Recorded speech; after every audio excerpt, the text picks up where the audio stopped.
What's up? Just waiting on people to begin the Raw talk.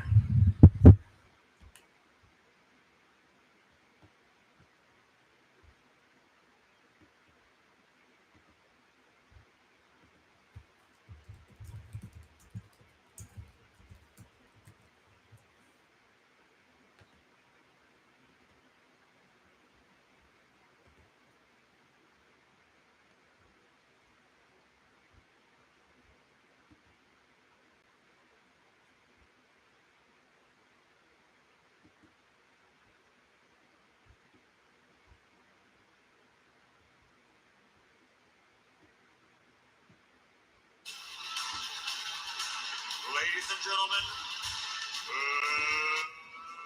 let's get ready to rumble!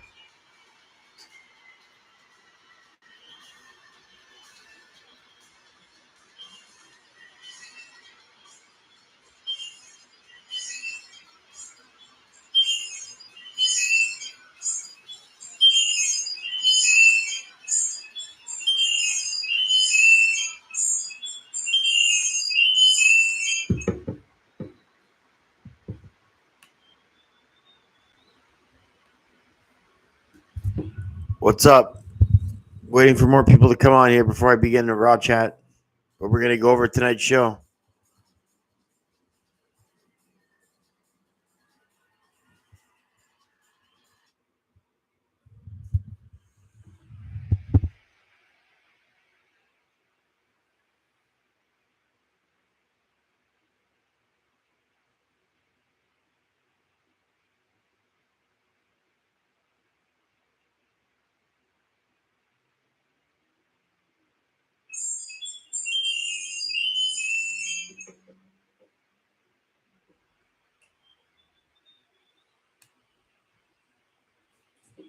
What's up? Waiting for more people to come on here before I begin the Raw chat. But we're going to go over tonight's show.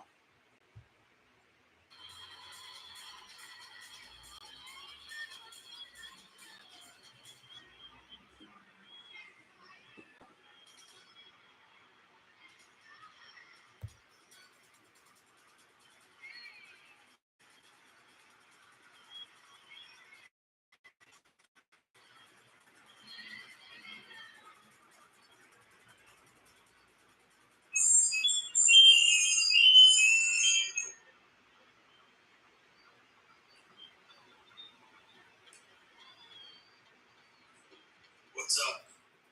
Waiting for more people to come on here before I begin.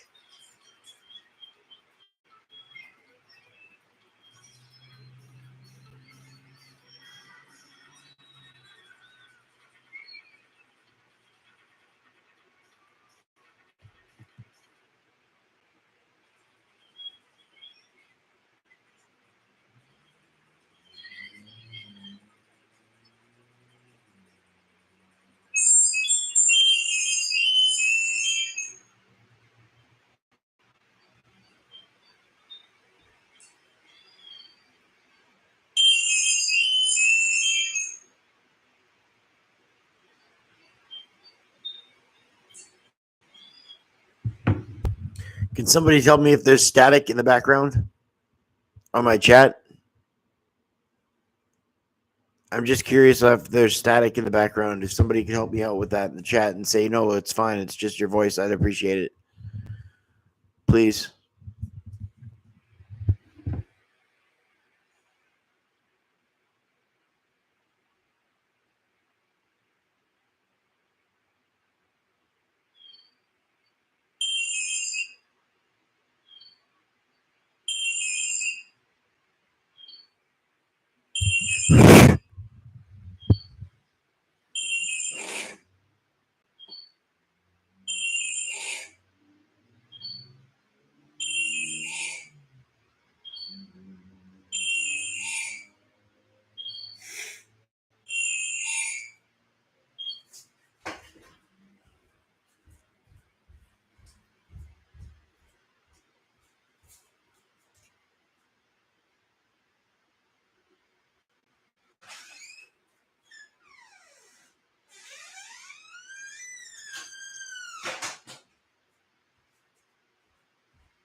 Somebody could tell me in the background, is it making noises?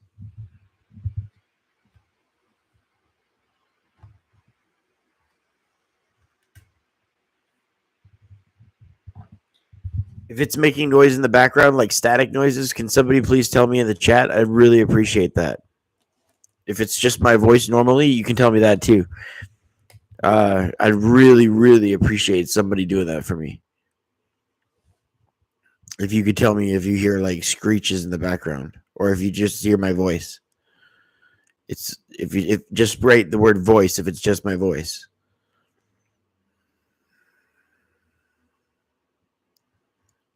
I just hope there's no screeching in the back because when I checked on my chat, that's what happened.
Can someone tell me if it's?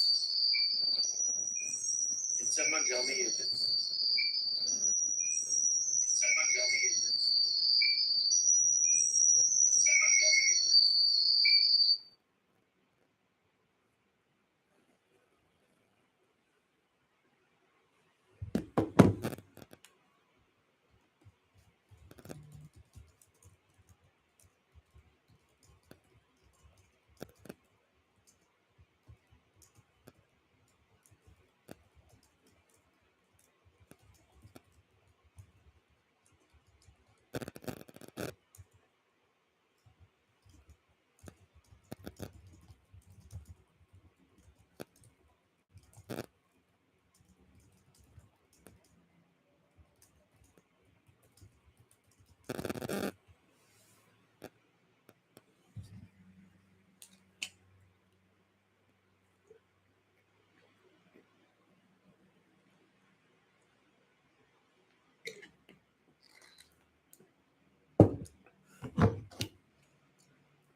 What's up? What's up? I don't think there's any screechy noise now, so that's good. How's it going, everybody? One person in here so far. You're going to talk about Raw tonight?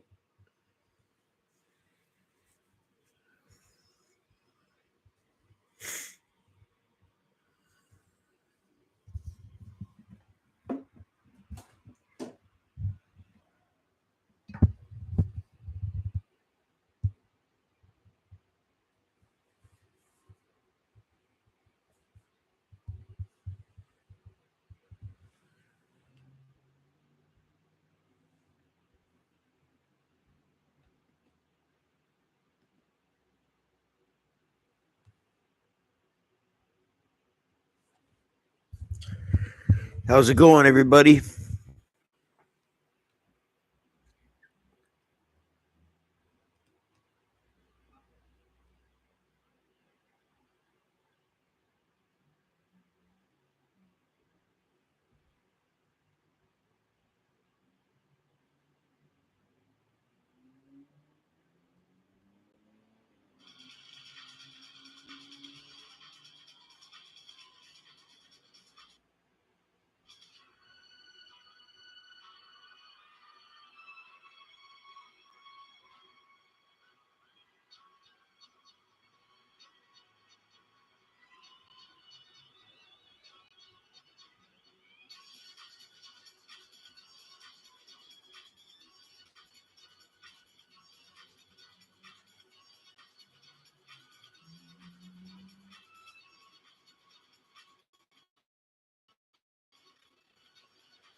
Tony, World Championship Wrestling continues to attract incredible mainstream media attention.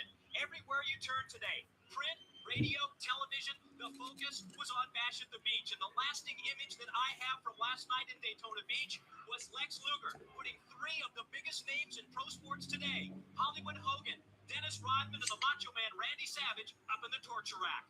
Take a look last night at what happened at the end of the program when we thought Sting came out. We went out of the program last night. Let's show the video, thinking that Sting had attacked Lex Luger the Giant. Well, it sure looked like Sting off the bat. I mean, everybody thought it was Sting, but if you look real close, you'll see some noticeable differences between Sting and the imposter right here. Look at how tall this man is compared to Hollywood Hulk Hogan in the corner. And then when you get a little closer, look at this. You can even see a beard underneath the mask or the face or whatever that thing is. You know who I think it was? Well, I think we looked at the video earlier today and looked at that again. Who do you think it is? I think it was Kevin Nash. I think it's pretty apparent it was Kevin Nash. From that. All right. Let's start off now by going to the ring on WCW Monday Nitro, live here from the Arena in Orlando, Florida.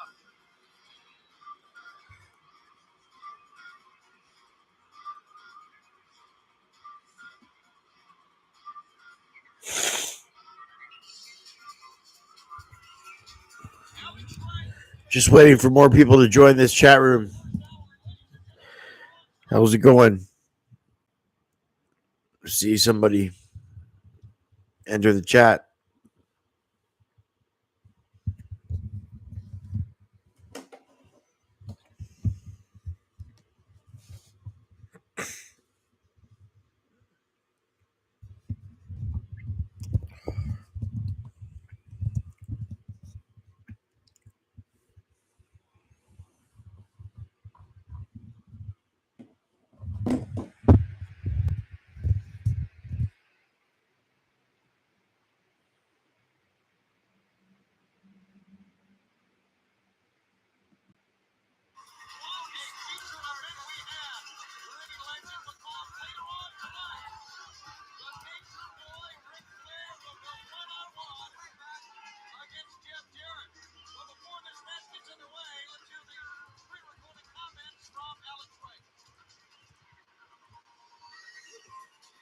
See, 100% German beauty. I know all these stupid guys out there jealous of me because I got a great body. Girlfriend when they please me, they dream of me. And I know what I'm doing. You see me dancing, look at my hips.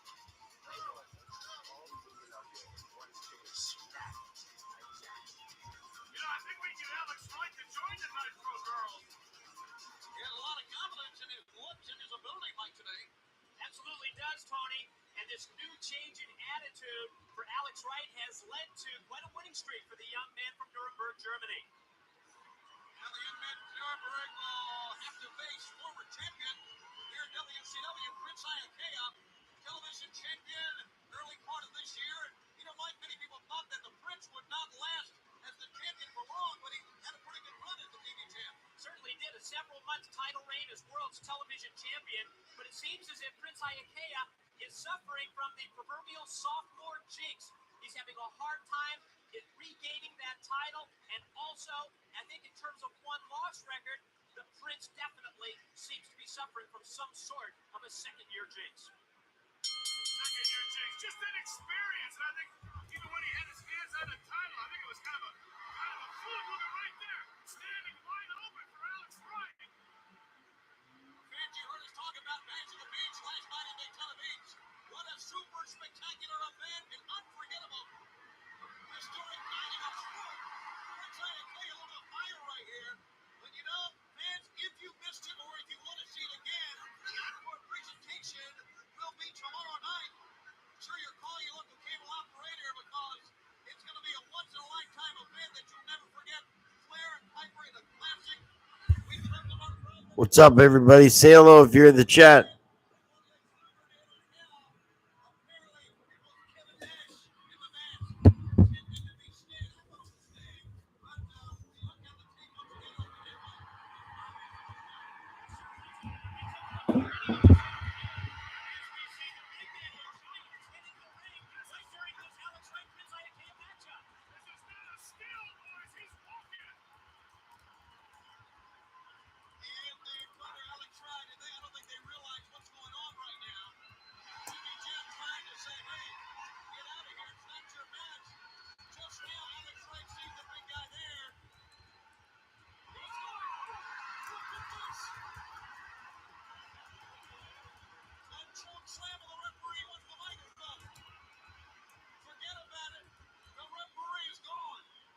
So's the Prince.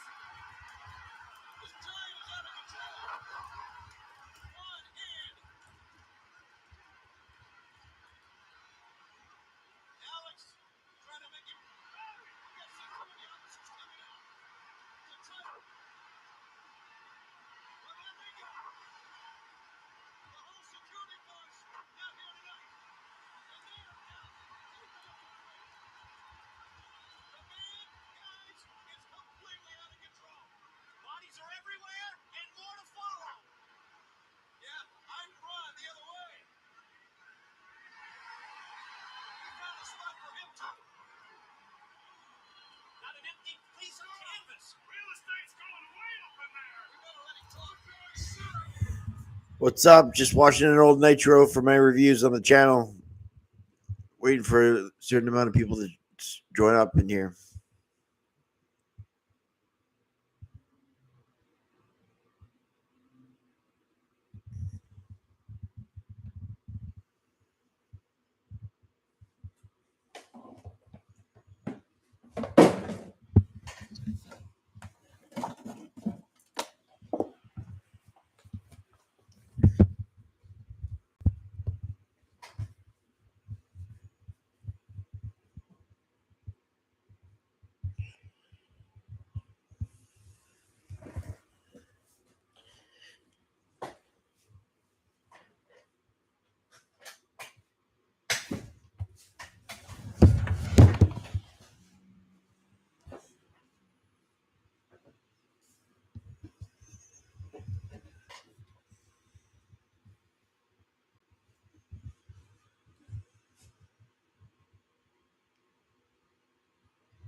What is up? Just waiting for more people to join the chat.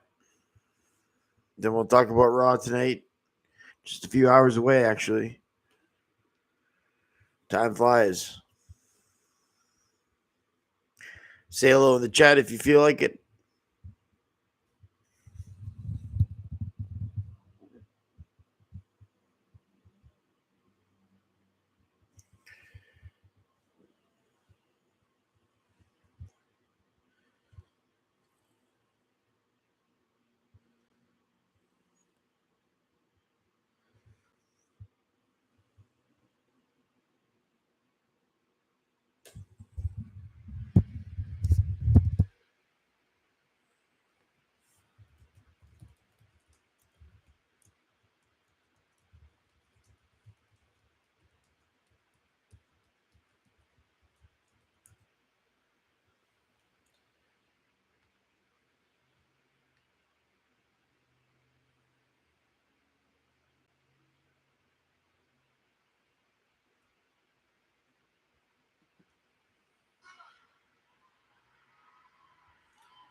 last night, I want to.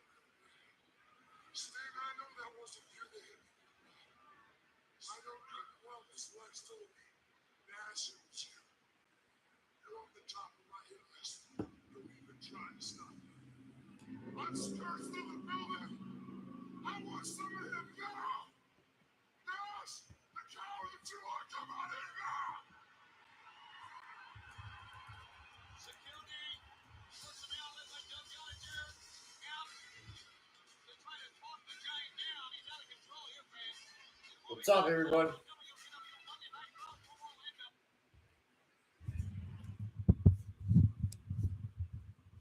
What's up, everybody? I'll start talking when somebody comes in and chats.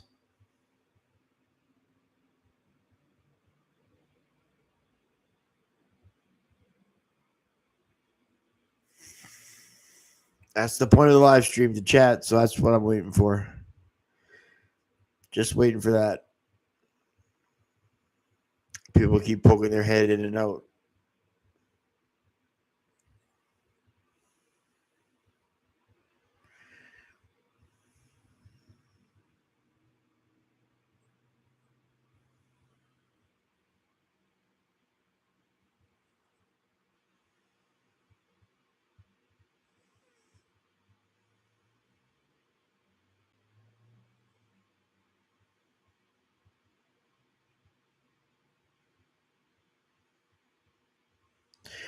What's everybody think of Raw tonight? Going in. Gunther and Zayn. Jey Uso, Xavier. Hit me up in the chat, guys.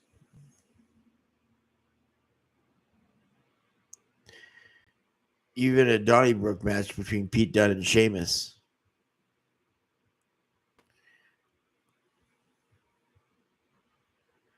So those are a few big attractions for tonight. Obviously, I think Dominic Mysterio losing. I think the Judgment Day losing should be a big factor on tonight's Raw. Hopefully. Because we already know the other two attractions. Zayn is going to keep the world title.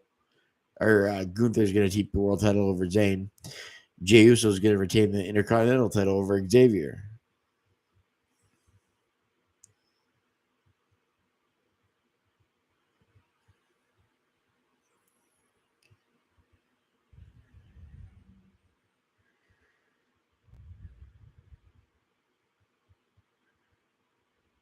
Top, just going over Raw. Say hi in the comments below if you want. If you want to chat, I encourage it.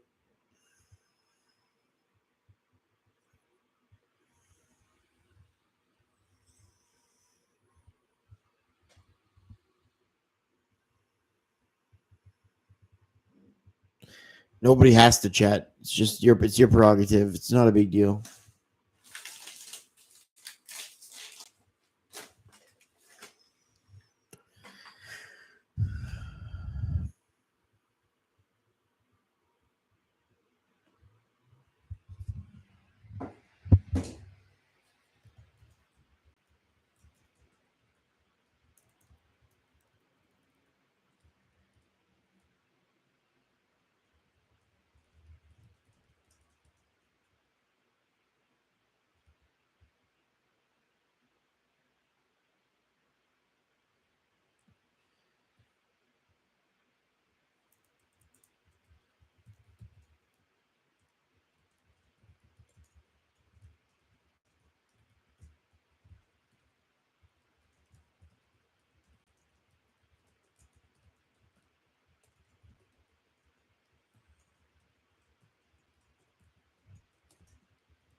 What's up? Just waiting for people to join in for the Raw pre-show stream. Waiting on some regulars to get in this chat. I'd like it if other people chatted, so it'd be great if you took the opportunity. Whoever just came in.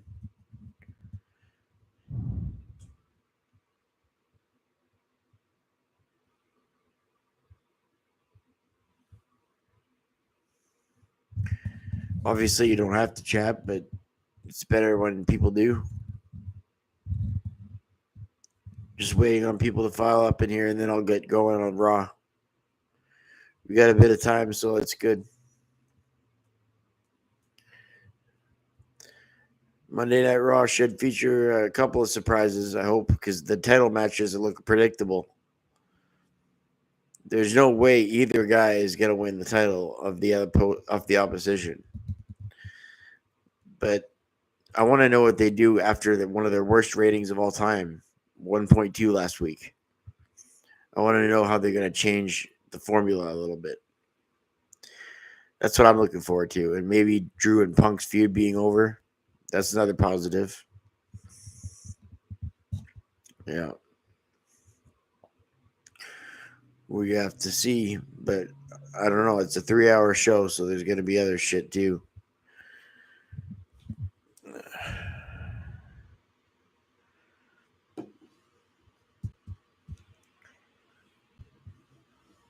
Just waiting on more people to fill up in here, maybe regulars.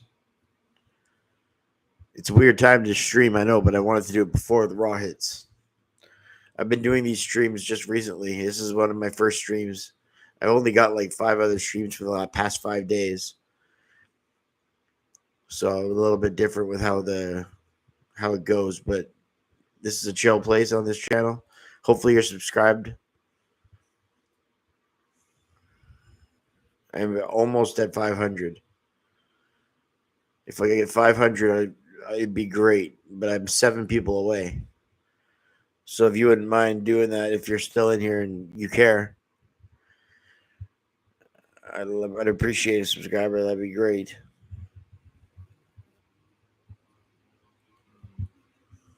It's not all about subscriptions, though. I like to show who my personality is.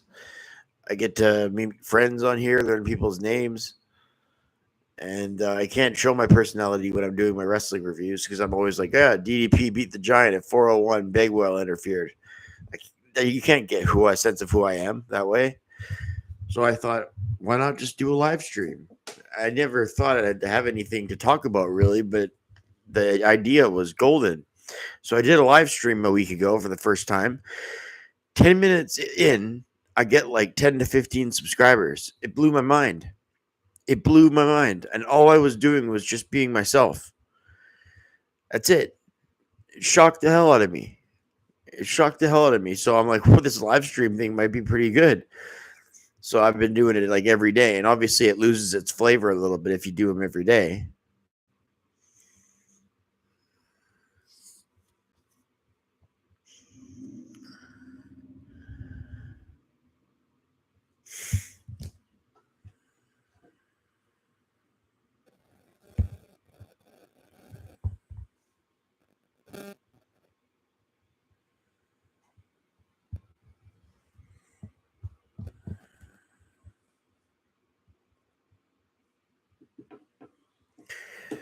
What's up? Just waiting for more people to come in for a Raw pre-show.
What's up?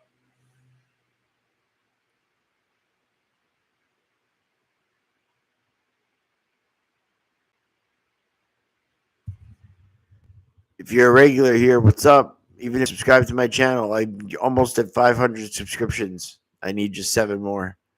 So I'd love that. If somebody who wasn't subscribed could do that for me, I'd be really grateful because I'm only 7 subscriptions away from 500. So I need all the help I can get. I'm just waiting for other people to join this chat, though. Some regulars. I say regulars, even though I just did my first live stream last week. It was just a week ago. But yeah, it was great. Tons of people joined my channel. I had tons of people talking to me. But meeting people is what I want to do. I want to meet people, tell me your first name, that kind of thing. But it's hard to when they don't chat. I can't do that. So I got to put on a show instead because there's no one to chat to. So that just hit me to talk about wrestling.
We are back live on WCW Monday Night Raw, and here's a match we talked about a lot this past weekend, and we look forward to. It's going to be family member against family member here, guys.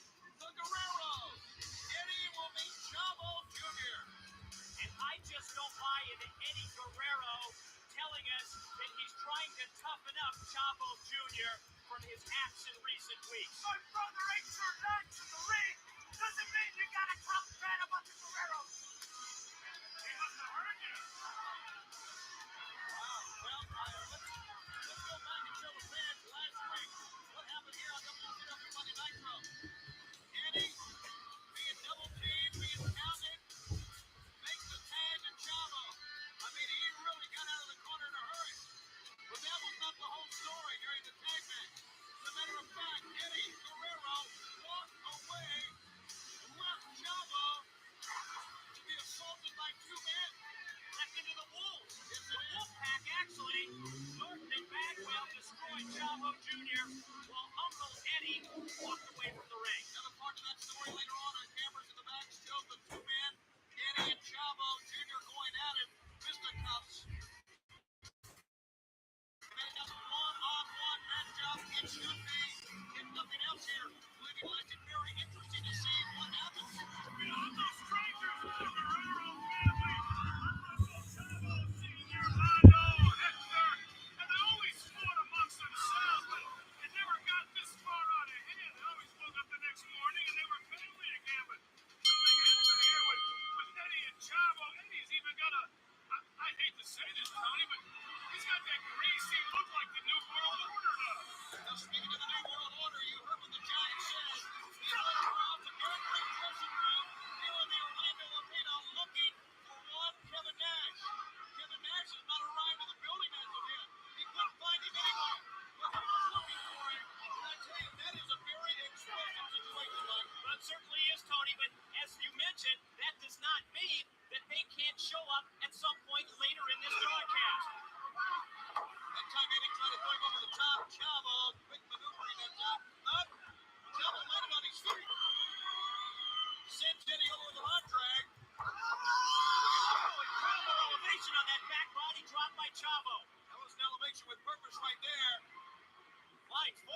Splash connected. And Eddie is on the outside. Eddie Guerrero turning his back on his own family. What's up? Just doing Nitro reviews, waiting for people to join the Raw chat here on the stream. What happened that time in the cross body block? The foreheads collided. And Chavo's hurt as much as Eddie here. Yeah, Chavo's up. He's walking. Eddie's still down. The fact that Eddie turned his back on his family, it's not a surprise to anyone that has followed this man's 11-year career. It was just a couple of years ago that Eddie Guerrero turned his back on the entire country of Mexico.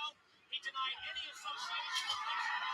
Despite his family roots, his behavior has to be an embarrassment to Chavo, Mondo, and Hector, his proud brothers who never shunned their family or their heritage. Now Chavo is up and Eddie hits the ropes. And that will change the complexion of this match completely here. Smart move by Eddie. I mean, thinking on his feet was quick to knock Chavo off balance. And he's getting aggressive. He's moving in. He could be the best of all the Guerreros. Well, we talked about that a lot.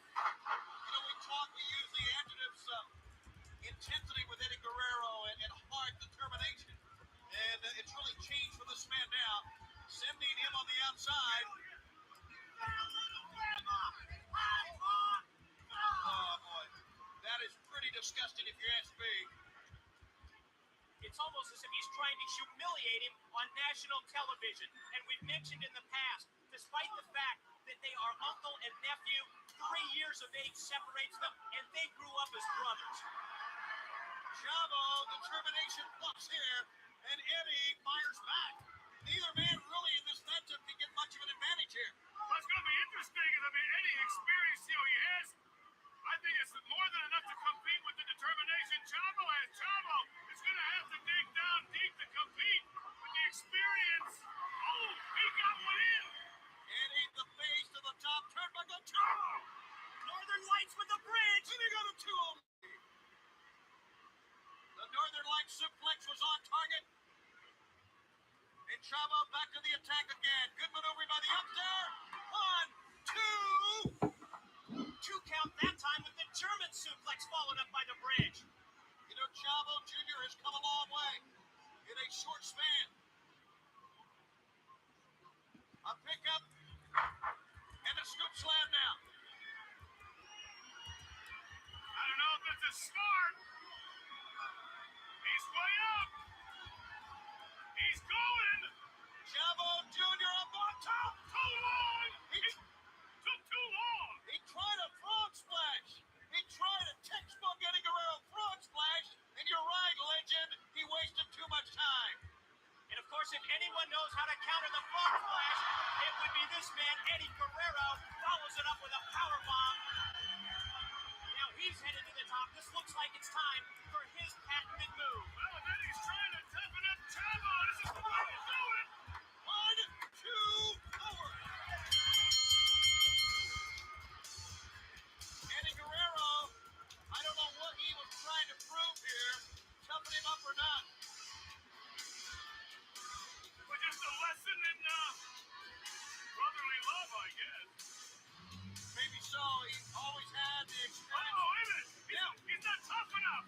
What is this all about? Someone please tell me what purpose this is going to This serve. is ridiculous. What is he trying to prove? Now Hector Guerrero has come out. Eddie's older brother.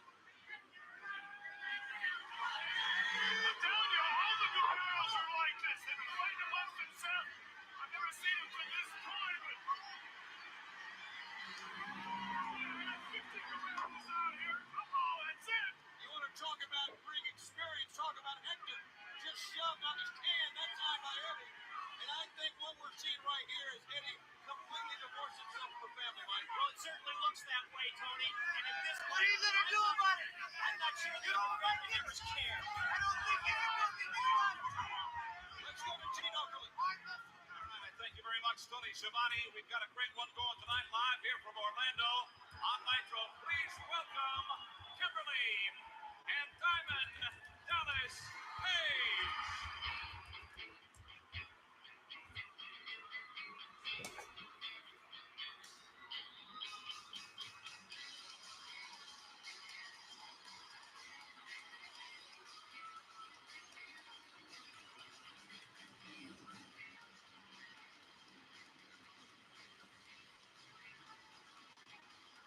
TVP, Kimberly, last night at the Bash of the Beach in neighboring Daytona. I was shocked. First of all, you had us on the edge of our seats talking about the mystery partner who would beat Scott Hall and the Macho Man Randy Savage. Then it ends up being Kurt Hennig, a man that just came in, and all of a sudden, he leaves you high and dry last night. First of all, G, let's go back in time about 6 months. 6 months ago, I had a match up in Minneapolis, and after the match, I went out for a few beers. At the place I was at, I ran into Hennig. As we continued talking to each other, I realized we had a lot. Hey, what's up, guys? We went to the same school, School of Hard Knocks. Just pausing my Nitro review that I'm working on for the channel. We're going to talk a little bit about Raw. What's up, guys? Aiden, Gabriel, and Brian. What's up? I know, Gabriel. It's crazy. It's crazy. Aiden, how you doing, man? And yeah, I'm lucky. Thanks, Gabriel. Hope you're doing good, Brian.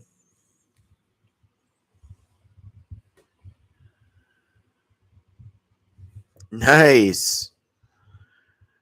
Good job, Aiden. Yeah, I'm getting close to 500 subscribers. I'm going to have to throw a party. I see you down there, bro. Good job, Aiden. And yeah, it's true, Gabriel. I'm glad that you care about the fact that I'm getting up there. 3 nice people sign on right at the same time. You guys should get to know each other in the chat. You guys are all equally nice. Maria's real name is actually Gabrielle. Well, Robert Bro, too, is Aiden. And Brian's Brian. It's going to be a good show tonight, I think. Hopefully, it's a little unpredictable, so the rating goes up. This week's title matches are just seem too predictable. It's almost like it's given that Sami Zayn's going to lose, or it's almost a given that Xavier's going to lose. Yeah, I don't know. I just think that something's got to happen to boost that rating up from 1.2. That's one of the worst ratings they've ever had. Seriously, it's one of the worst. And Drew McIntyre, for the love of God, I hope he's done with CM Punk. I don't know. I give you all the evidence, and you still boo. Then you don't boo me. You boo this guy. That was a terrible Drew McIntyre impression. I did one last night where he's like, finally, Drew McIntyre will win the Royal Rumble. And then the next night after, he's a hypocrite. He goes, guys, I can't believe it just because you voted for me too. I mean, I can't believe I won the Royal Rumble. What do you mean you can't believe you won the Royal Rumble? You were saying that you won the Royal Rumble the whole night. You were saying that you were going to win the Royal Rumble for 2 weeks straight on Raw. And then after the Royal Rumble, because on Twitter, everyone's like, wow, I can't believe Drew won. Drew McIntyre goes, guys, I can't believe it either. I won. What the hell are you talking about? You're the one that's saying you were going to win.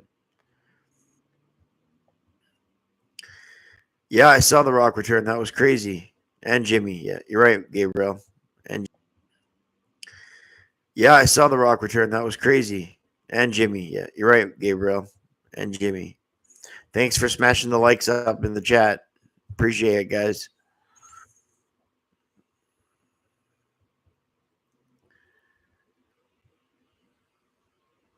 Yeah, Brian is saying hi, Gabriel and Aiden. Brian's just saying hi to you guys.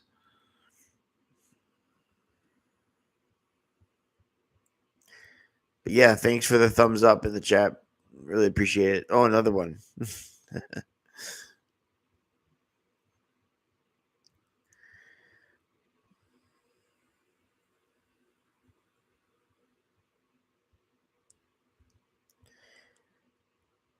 Yeah, so we can talk about Raw for quite a while.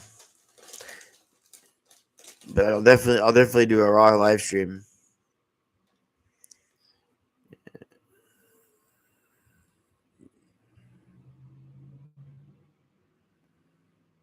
Yeah, I know. He likes to say that. I carried this company through the entire pandemic, and y'all boo me. I told you Punk was a coward and a hypocrite, but you still cheer him anyway.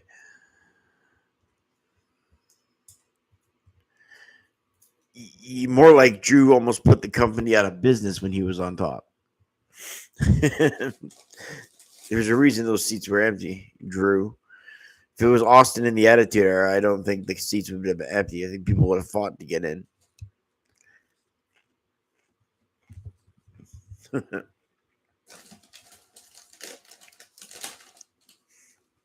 Drew McIntyre is a hypocrite, though. Guys, I can't believe it either. I won the Royal Rumble. You were saying, finally, Drew McIntyre will win the Royal Rumble before it even happened. And now, just because the fans are surprised, you act surprised? He doesn't even understand his own character. And what is that, a psychopath? He doesn't act like a psychopath. It's just like Charlotte Flair with the Queen. She doesn't act like a queen. What? I get what they mean when they call her the Queen, but I'm just saying there's a lack of character.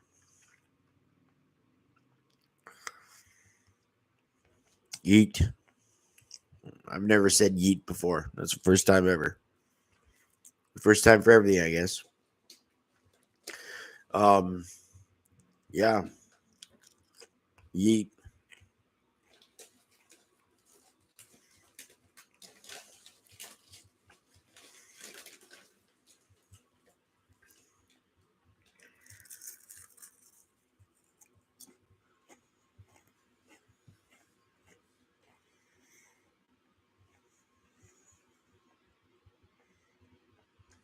Gabriel is Maria, Brian.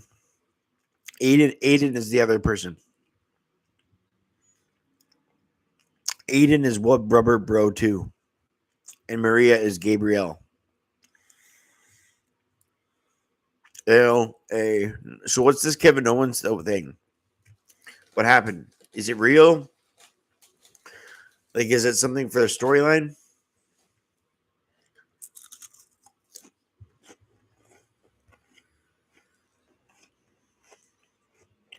Weird how they didn't do it on TV.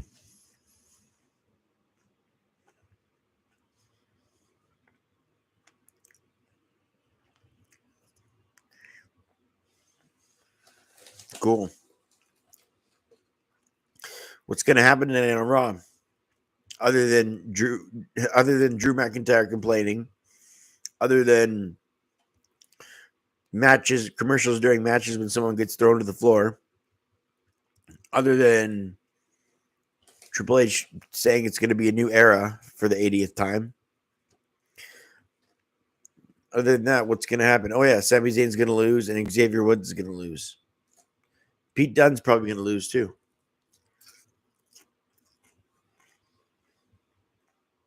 And then we'll see if it has the same rating as last week. It's 1.2. That was pathetic. I couldn't even foresee the possibility of that they go into the ones, let alone 1.2. There was a time where I thought they would stay in the 4s or 3s forever. And then when they started to go in the 2s, I was like, wow.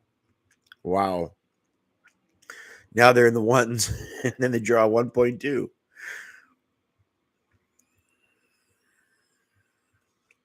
I don't get it.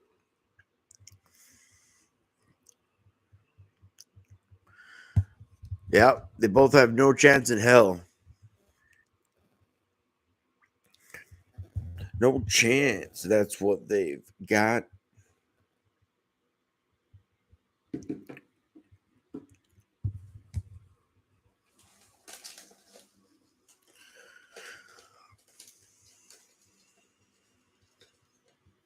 So, who's going to join me for the Raw stream? I'm going to be on live here in a couple hours when Raw's on.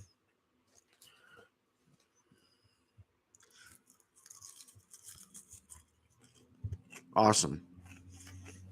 Brian, if you take notes, or whatever during Raw, just be in here in the chat if you feel like you don't have to be on the chat, but just sign in so it looks like you're on here, you know?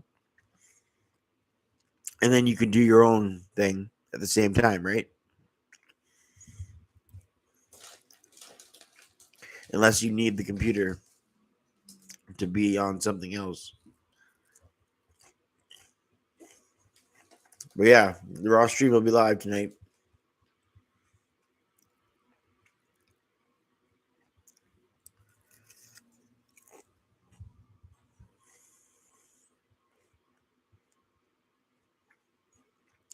Yeah, Gabriel, maybe, hey? She's going to cash in soon, I think. She'll probably cash in sometime around the Royal Rumble.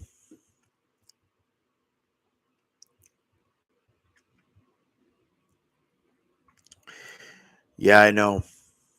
That's why they don't separate, because they're better. They're better together. And the WWE has no tag division, so they always got to go back to the New Day.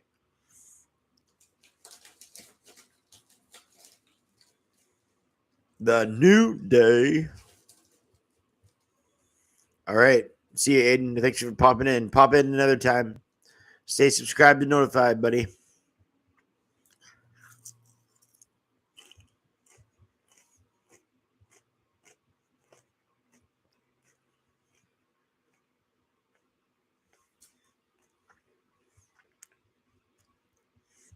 They got to get a better rating.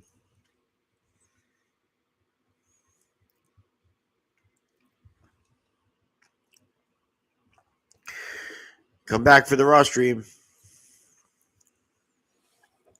Yeah, Raw is going on the air live. LIV live.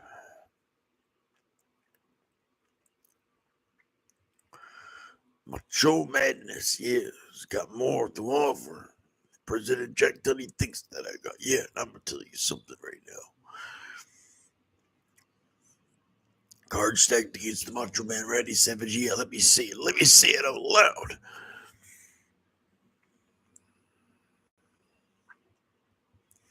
Boom. Boom. Boom.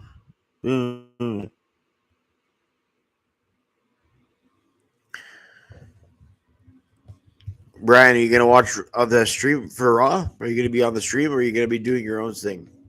Your own thing. And you're right, Gabriel. She should have cashed in.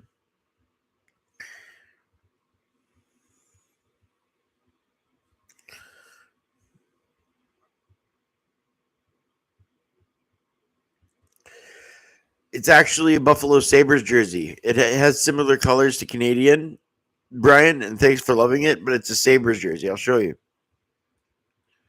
See, it has Hasek on the back. It's a Buffalo Sabres jersey for the NHL. I've never been to Buffalo either, so. But they're my team since I was 5.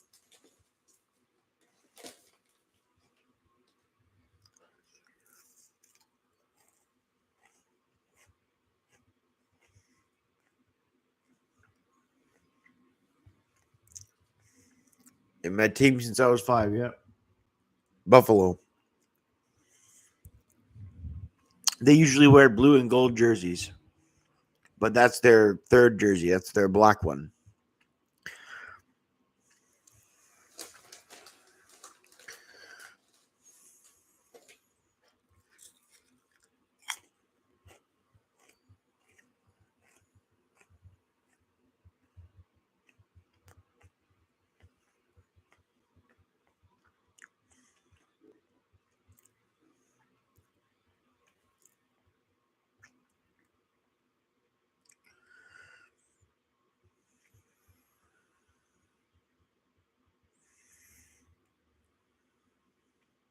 Yeah.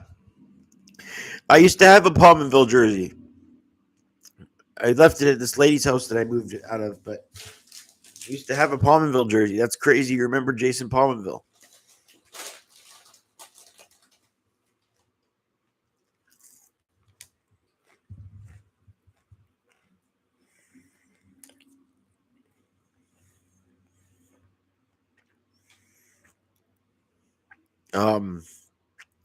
Raw tonight. I'll be on live doing the stream.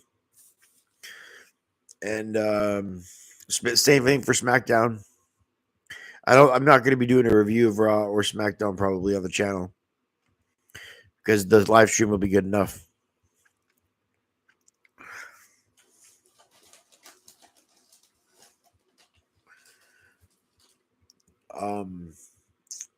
Gabriel, you still in here?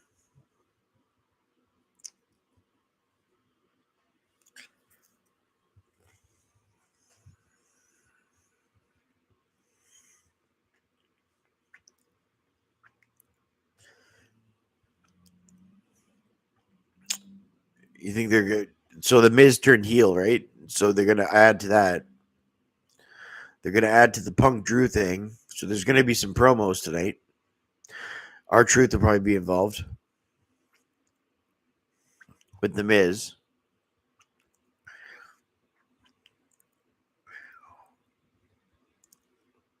Wonder if they're gonna kick off the show with the world title match, Zayn and Gunther. I think it should main event. Just main event it.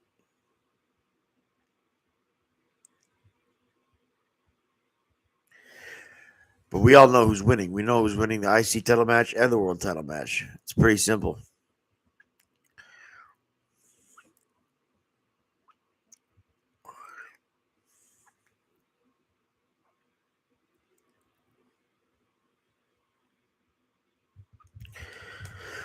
Yeah, are you giving me the yas, Gabriel? Like yeet?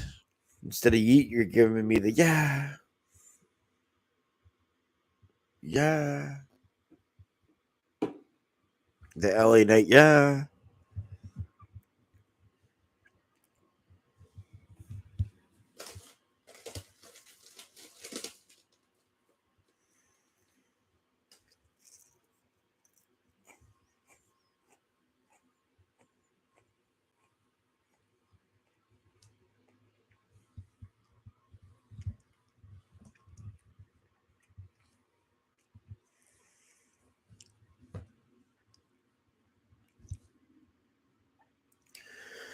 Xavier Woods has no chance. I don't know why they made it seem like he did.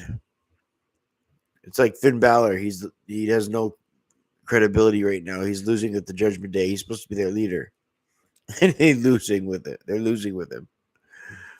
It's unbelievable to me.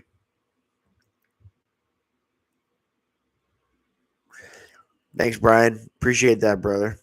Appreciate it, bro. Always appreciated. I'm just counting the hours till Raw. 1 hour, 55 minutes, and 47 seconds.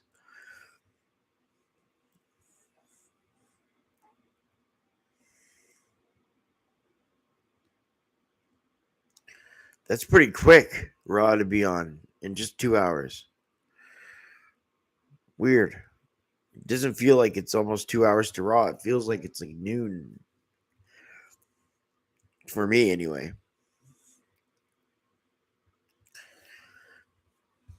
But yeah, they're not going to fool anyone. Sami Zayn isn't going to win. Xavier Woods ain't going to win. It's not happening. Later down the road, Xavier Woods, if he's heel or something, maybe one day. But that day isn't today. I guess you could say it's not a new day.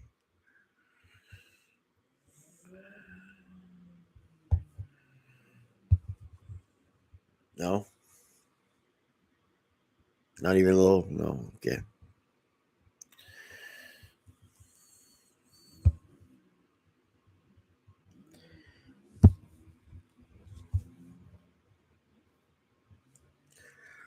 Wow. All right. What's up?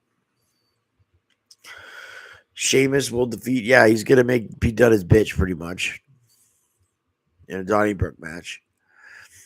And then from there, Xavier Woods will try and make people believe in an inspiring pre-match promo, as he had somehow come up short.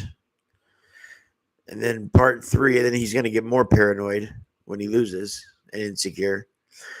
And then when Gunther beats Sami Zayn, it'll be because I want to say because of Vinci, but I don't know. All I know is he's going to win. Because winning is the man.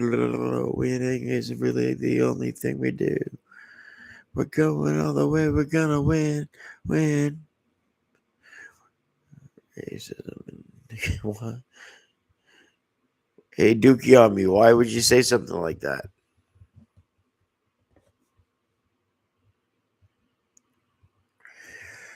Hey, Dookie, subscribe to my channel.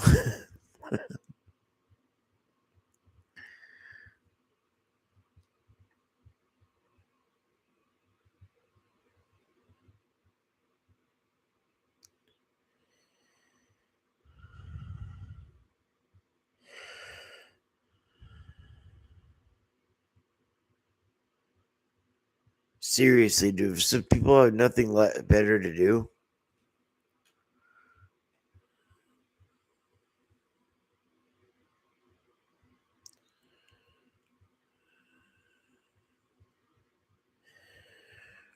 I don't get the racism. I mean, just I'm gonna delete that comment in just a second.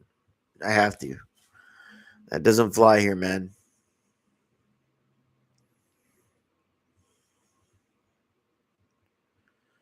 That's not okay to say.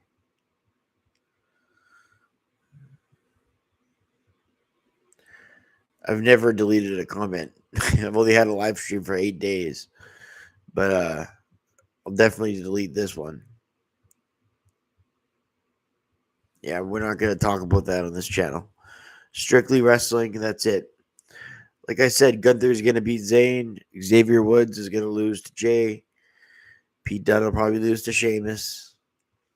CM Punk will come out with some kind of, tape on himself. Drew will talk about how he went to hell and he couldn't finish it off.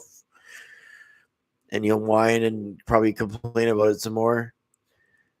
And then he'll move on to the next person he hates. And Seth Rollins will probably get involved with Punk. Who knows?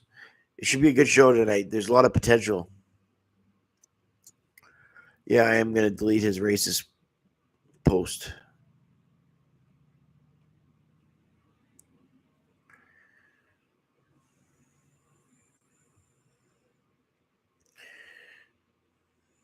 Oops.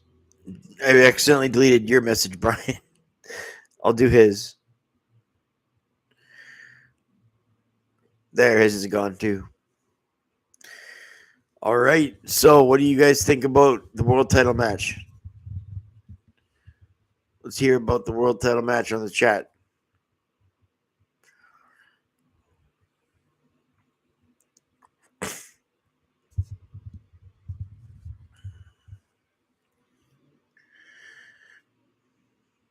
Anyone think it's a good mesh of styles, Gunther and Zayn, or has everyone seen Zayn too much?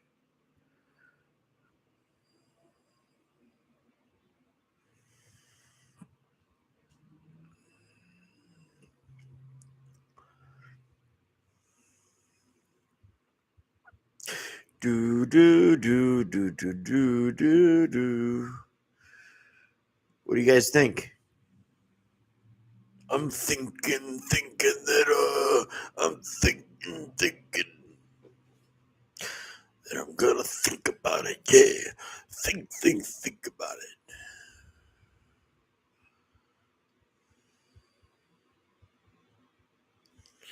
it. Believe it or not, Savage said exactly those words in a promo once.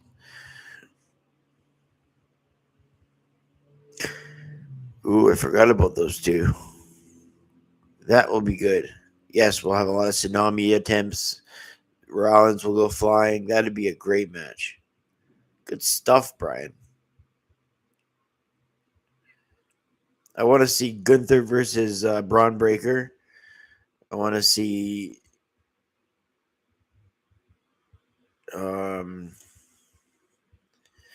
Gunther, Braun Breaker, the two guys you just named, Bronson Reed and Seth Rollins. And what other match would I want to see with Jey Uso? I'm trying to think of a top heel in the IC division. Chad Gable? Yeah. There you go. Chad Gable.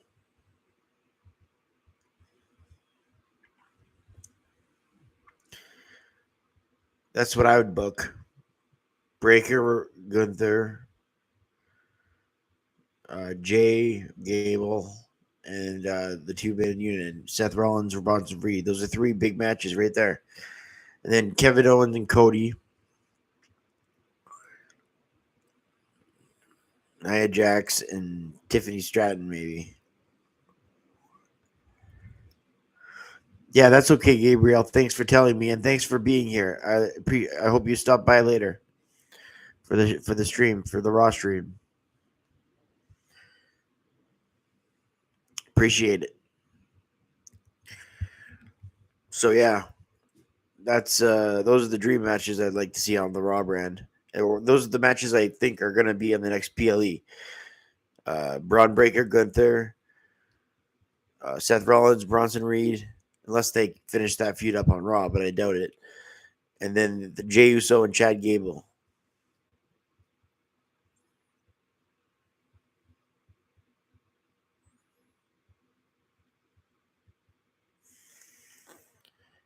Oh, well, that's wicked for you, man. That's cool. Yeah, because neither guy's gonna lose the world title before Crown Jewel, so that match is set in stone. I just don't like the idea. If you're gonna have a company and you're gonna have two champions, don't make somebody lose. And Triple H already said we're gonna have a definitive winner, so that means somebody's losing. Your world champion is going to lose. It's guaranteed on PLE, on the big show. You are guaranteed your loser, your world champion is going to be a loser.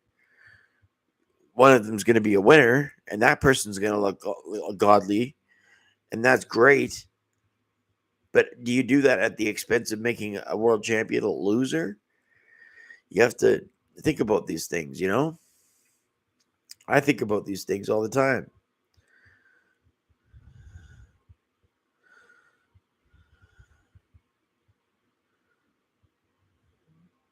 I feel like ranting on it, making a rant video. I think I'm going to do that.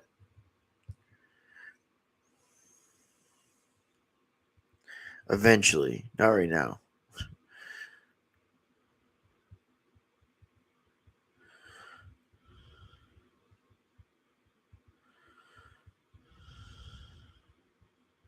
I meant eventually. I didn't mean right now. I'll make a video on a rant on that soon.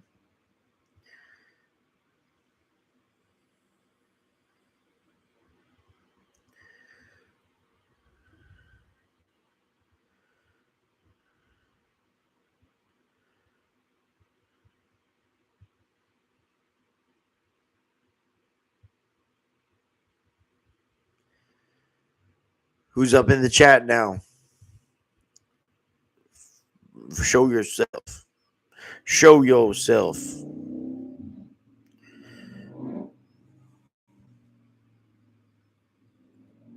Oh.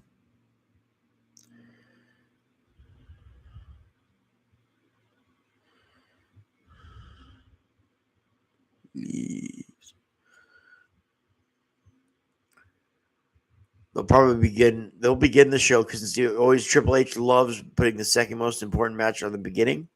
They'll probably open the show with the IC title match. Yeah. That's what they're going to do. They're going to open with Jay and Xavier Woods. The first thing we're going to hear is, "It's a new day." Yes, it is.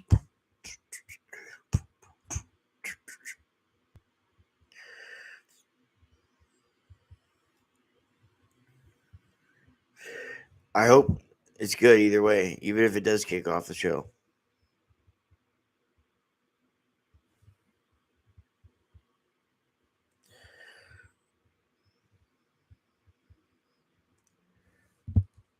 Should Gunther and Zayn main event? It's the eyes of the beholder. It would be a main event on any PLE, so why wouldn't it main event Raw, right? I understand the logistics behind it. Yep, seems normal to me.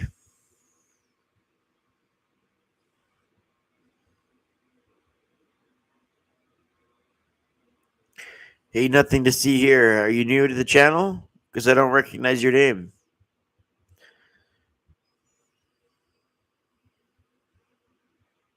I like your name though too. Nothing to see here.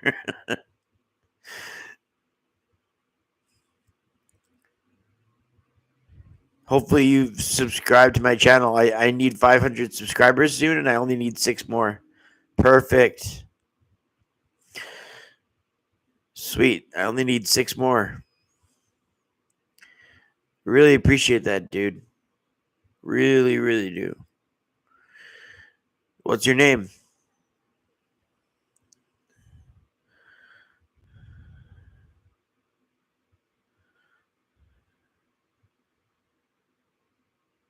Yeah, thanks. Are you leaving?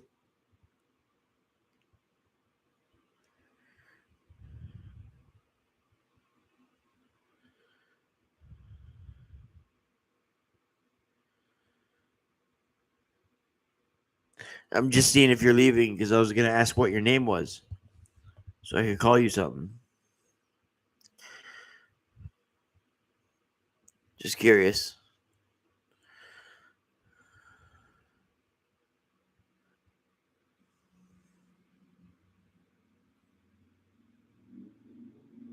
I just like to call people by their actual name. That's why I'm asking what yours is.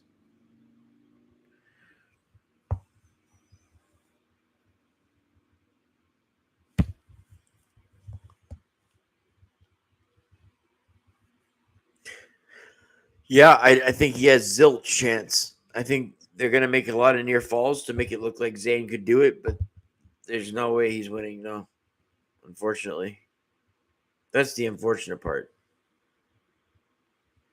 All right, Jay. Cool, man. Nice name. I'm Brett. Brett.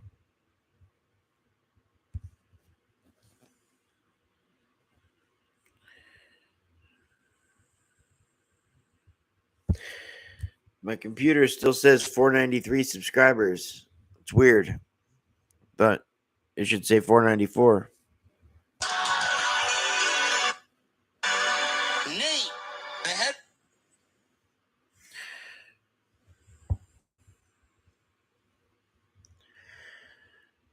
Yeah, Jay, I think he has zilch chance tonight.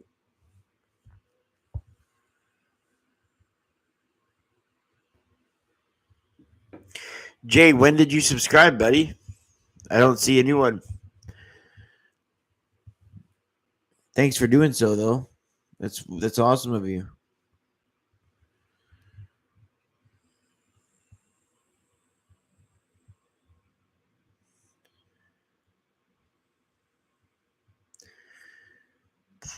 Just an hour and a half till Raw. Till the IC title match opens it up, probably.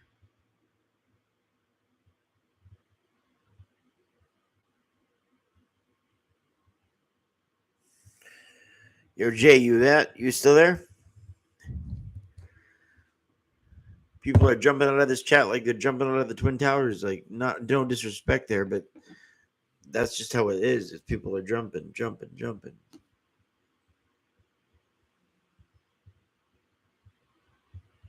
That wasn't meant to be a joke either. It was meant to be a comparison.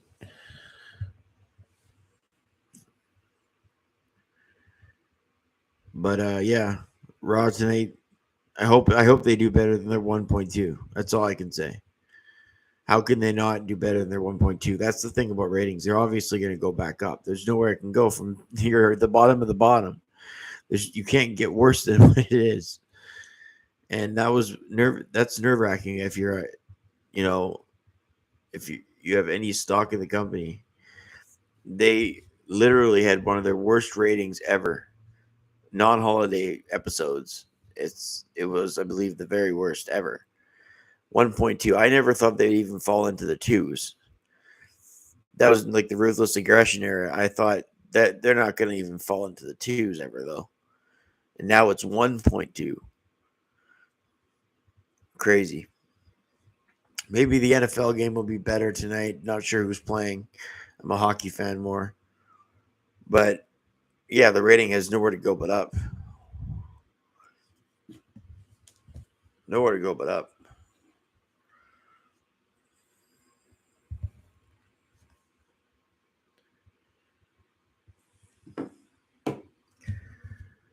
What do you guys think of the Gunther match tonight?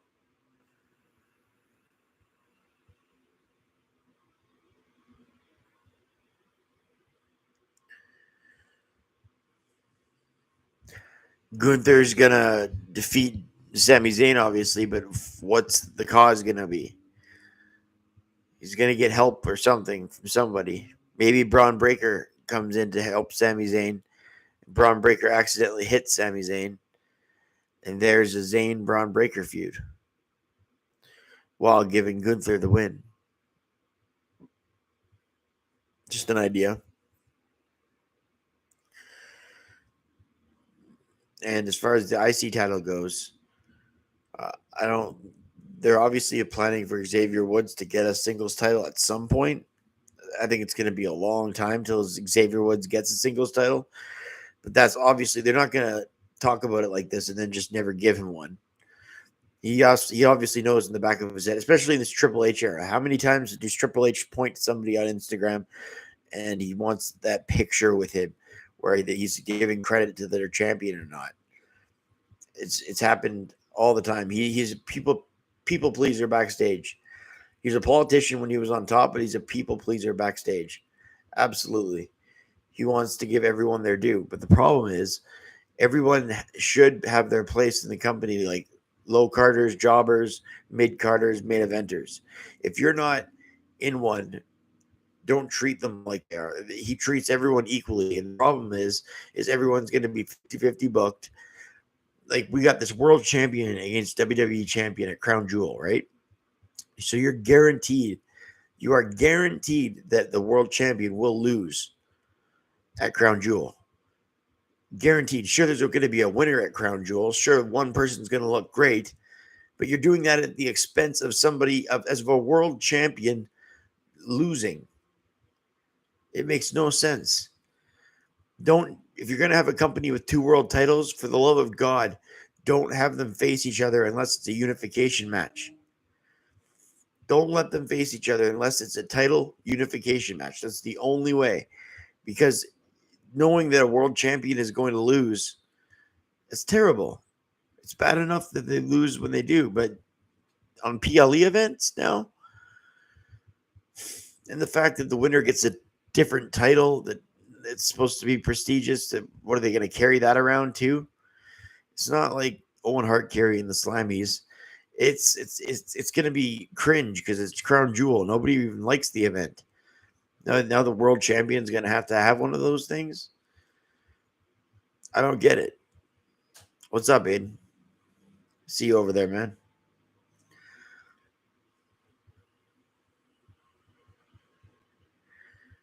I see you there, brother. How you doing? I'm just ranting on the 2 world titles. If you're going to have a company with 2 world titles, don't have one of them lose, because then that means you're guaranteed a world champion is going to be looked at as a loser. I don't care if there's interference. It's still a big match, and a world champion should not be losing. So give us this title versus title match, but at the expense of making someone look like a loser. Great. It's bad enough there's a belt for it. And I don't know about anyone else, but this Finn Balor thing of the Judgment Day, him supposed to be the leader. Like, when they cuddle and they hug, it used to be something, but now when they do it, I just feel sorry for them. They're a bunch of little. You got little Liv Morgan, you got little Dominic with his little stupid mustache, you got Carlito who's like 50 or 60 years old. No, it's a little bit of a stretch. And then you got JD McDonough, this little shrimp. So they need a top heel in their faction. That's another thing I was trying to think about that I'm ranting about. They need a top heel like Damian Priest. Somebody like that was perfect for them. But then now look what it's come to. And they'll do Bloodline too. Like, how can you take Solo Sikoa seriously? You can't. You can't take Solo serious. He loses just like Finn Balor. They keep losing their matches. They keep losing all their important matches. Finn Balor, I know you like Finn and Carlito, Aiden. That's cool that you like them. I'm just saying Finn doesn't look very prominent as a dominant heel in the faction. I think they need somebody a lot more serious. Somebody like a Drew McIntyre. Then I would, I'm not even a huge Drew McIntyre fan, but somebody like that would turn the Judgment Day all the way around and make them credible. It would make them instantly credible. And the Bloodline, they need help because this Bloodline, this current regime, I can't take it seriously, and neither can anybody else. I hope. Thing about Drew McIntyre is I just hope he's done bitching with CM Punk. I just hope he's done complaining. Oh, Punk, you're such a hypocrite. I give the fans an evidence and you just hate him anyway. Just shut up, Drew. Just shut up. Right? You better be done.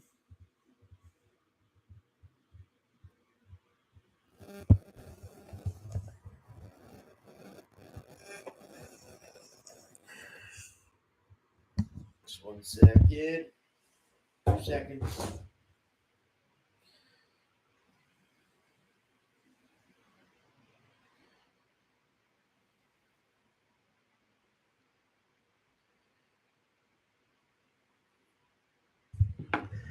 Yeah, so about Drew tonight, let's hope that Drew can move on from Punk.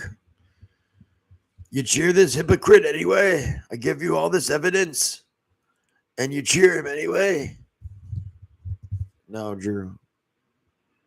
No, that's not it, Drew.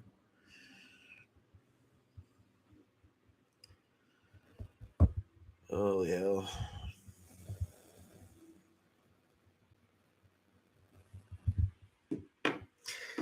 Yeah, Bronson Reed and Seth Rollins, that could be badass. Tsunamis and hair flying everywhere. And Drew to fight Gunther? Oh, it looks like it's going to be Braun Breaker, buddy.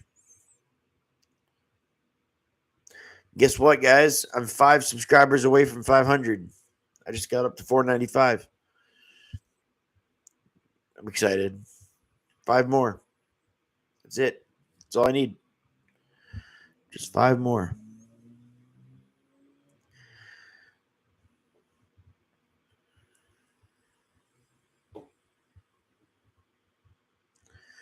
Yeah, the crown jewel thing was such a... Oh, God. I can't even explain it.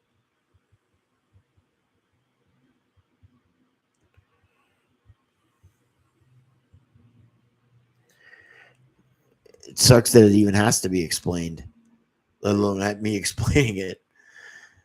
So is the winner really going to just carry that prop around backstage? That colored prop? Yeah, I'm the crown jewel champion. I'm the crown jewel champion. Is that going to be the line that they're going to use? Seriously? What, do you defend the title, but you can't only at crown jewel? Like, I can see if it was, here's the deal. I could see if it was a trophy. Okay, you're the crown jewel champion. You get a trophy, like the Andre the Giant Memorial thing. You get your name on the trophy, or you get the trophy, either or both. That's fine. But to have a championship belt, a big ass championship belt that looks bigger and more prestigious and richer than the actual WWE title and world title, that's a problem. You're putting 2 world champions in there knowing one's going to lose on a PLE. That's a problem. It's a problem either way. And it's somebody should care about it. The wrestlers themselves should care about it. Both those champions, they should both care that the other person has to take a loss just so they can take the win. You know what I mean? Just so they can take the win, they'd have to take the loss. If I was Cody or if I was Gunther backstage, I would be yelling at the top of my lungs, what the fuck is going on? I do not deserve to have him lose because of me, and I don't deserve to lose because of him. We are the world champions. You made the decision to have 2 world champions. You have to deal with it. The way of dealing with it isn't putting them together. The only way they should be put together is if it's a unification match and you have 1 title. There's no reason that these 2 people should be fighting. Hey Prince, how's it going? What does 3 mean?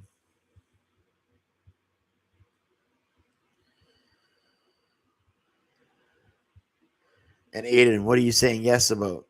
Because I said a bunch of new stuff.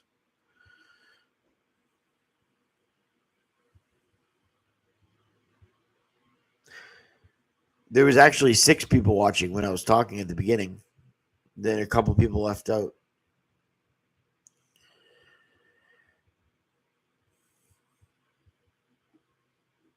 I get what you're saying now. But yeah, they really got to ditch that title. Them booing to Triple H. At least Triple H understands why they're booing. I hope so. He didn't seem like it in the promo, but what's he gonna do? Say, yeah, Ground Jewel sucks. You guys are right. Ground Jewel blows. Let's boo it on live TV. Boo. So what's Triple H gonna do? Or sorry, live pay per view, PLE. Um, what he can do is scrap the idea of having a crown jewel champion. I don't want to see that belt anywhere. I don't want to see somebody parade it around and say, I'm the crown jewel champion. Maybe if that something like that is for people like Chelsea Green who need, like, they're insecure characters and they need security. That's something for like them. That's like their gimmick. Like Owen Hart, he was like a lower mid Carter when he died. Not during his career. I'm just talking about when he died that year at 99. He was in the mid card. That's why he had like the slammies and everything, because in the mid to late 90s he had the Slammy Awards, and it's because they needed to brighten his character.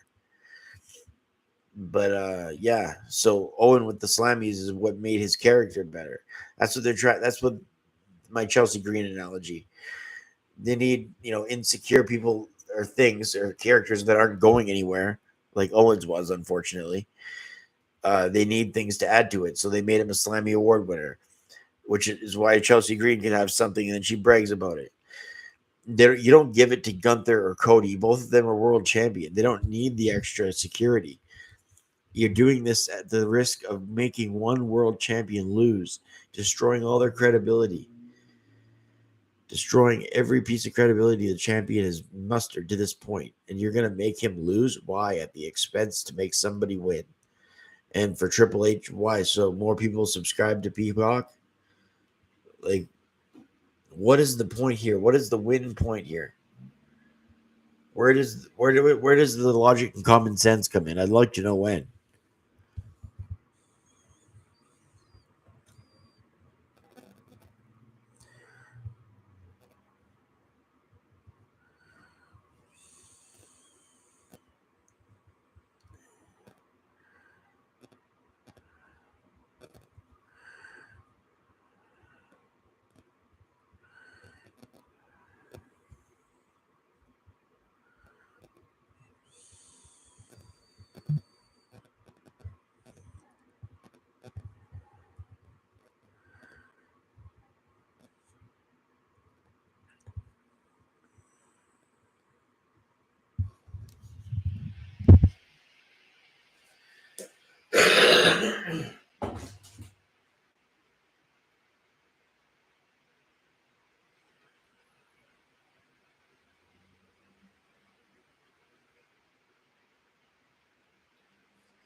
So that's my rant on the Crown Jewel Championship. Hopefully, you guys didn't mind it.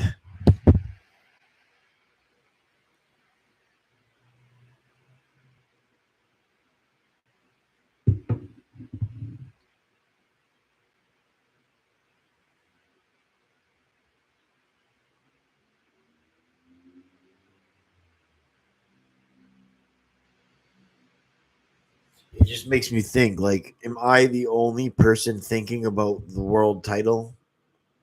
You know what I mean?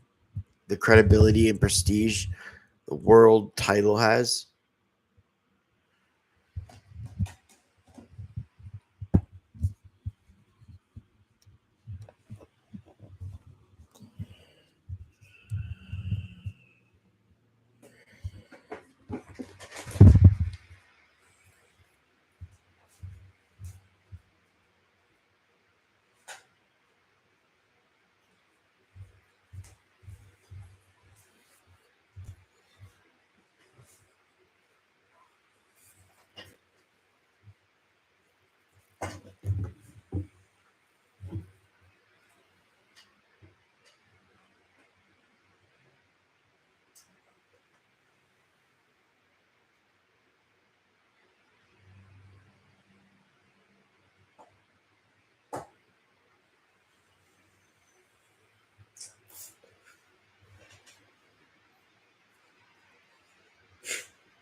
Sorry about that.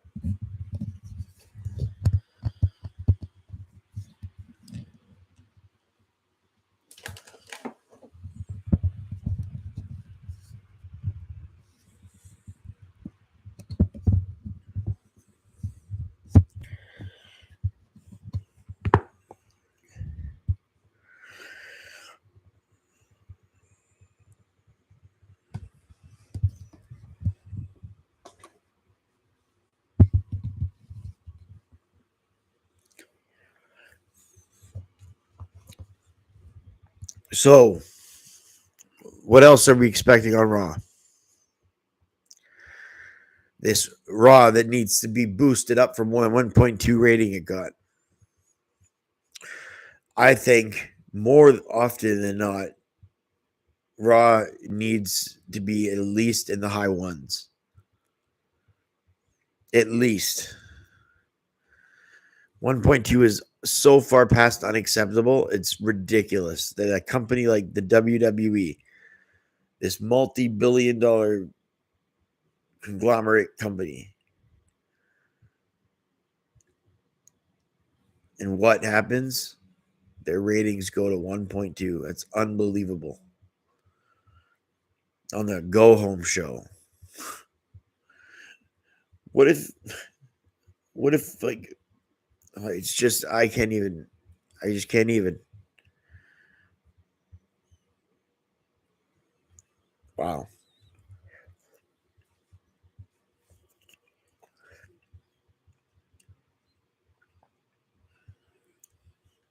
Raw's almost on. Shit. Hour 20 minutes away. But again, it's gonna be hard to be worse than last week. I mean, ratings wise, they would have to put on the shittiest show possible for them to go down in the ratings. They're gonna go up only because there's nowhere further to go down. That's a sad thing. That's a very sad thing.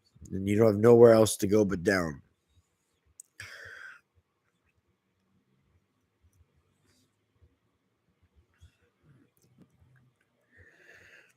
But I expect him to open up with the IC title match.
Just an hour and 20 minutes away. I'm going to do a live stream. So if more than a few people aren't going to come in next little 20 minutes. I'll come back right when Raw starts. I'll just give it another few minutes to see if there's going to be more than a few people in here. If there's not, then I'll be right back right when Raw starts for the Raw stream, the watch along.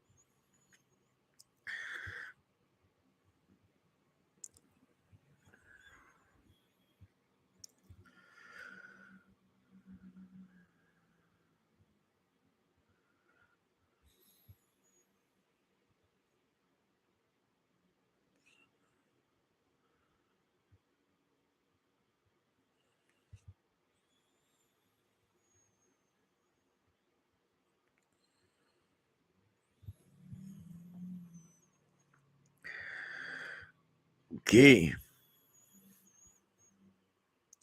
Any other surprises people think might happen tonight? That's the thing about Triple H, his booking. He likes surprises. He likes long title reigns. He doesn't like 3 hours, and that's just a whole other topic for itself. 3 hours. I can't believe there's people here saying, well, I can't. What about the mid-carders? What about the jobbers? What? It's not about the mid-carders and jobbers losing time on the screen. It's not about that. No, it was never about that. It's about maximizing your time. Use quality over quantity. Look at the Attitude Era. Everybody had about 5 minutes to get their spot in, get their little mic routine in, and you know what I mean. And you had 5 minutes to do it. Quality over quantity. You can put these guys are professionals. They can put together a 5-minute match. In the Attitude Era, it worked so well because every 5 minutes there's a new subject, and they didn't go to commercials during matches. The only time they went to a commercial during a match was if the match was over 20, 25 minutes and it was in the main event slot. That's the only time they went to a commercial during a match. Does this mean all matches have to be shitty if they go to 2 hours? Well, when they go to 2 hours, and then it's only jobber versus jobber, does that mean all the matches are going to be shitty? No, the match quality doesn't have to be shitty. Look at Owen Hart versus the 1-2-3 Kid at King of the Ring 94. That match shows you can put together a classic in just 3 minutes. 3 minutes. And these wrestlers get like 5 to 8 minutes if there is no, once they go to 2 hours.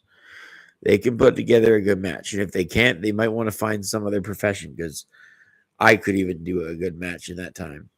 Like, I could think of like what moves to do for both guys. I'm sure most could. That's okay, Brian. It's very important eating.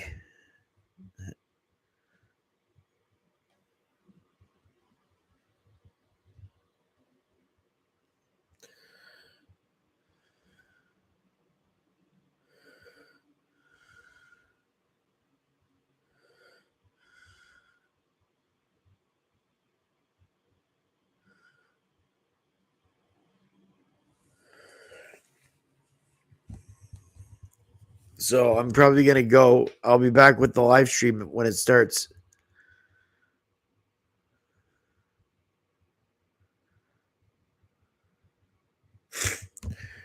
Okay, guys. Well, when Raw starts, I'll be back. All right. I'll see you guys in an hour and a half or so. Talk to you guys later.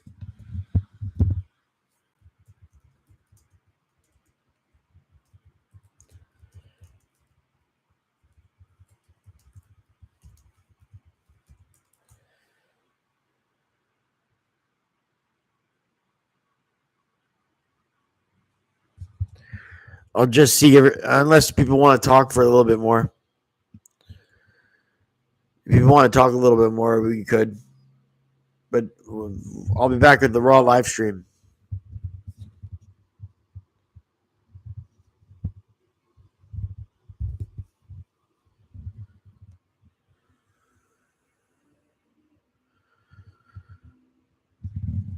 Yeah, but I gotta go downstairs and figure some shit out first because Raw's 3 hours, so I'm gonna be up here for a while.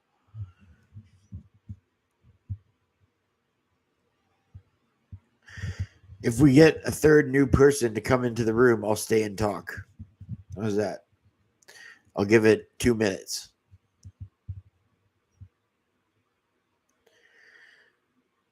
Oh, that we're just saying that made someone leave. So you can really you got to watch what you say on here. People will leave. You know what I'm talking about, Brian. You know how it is on here. The second you talk about something, they go, "Oh fuck you! I'm not this guy." you know. You know how it is, Brian. You have to.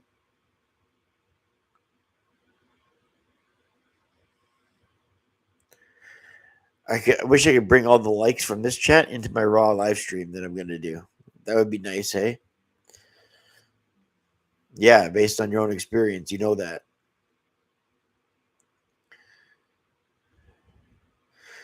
You know what? Maybe I'll just keep the stream going. And then what? Change the title to Raw Watch Along?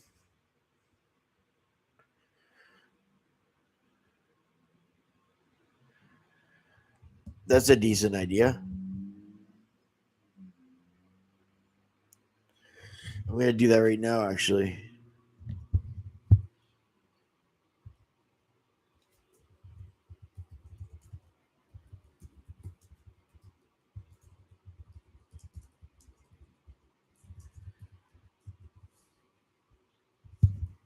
Done. You are now welcome to the official live watch along. As per the title.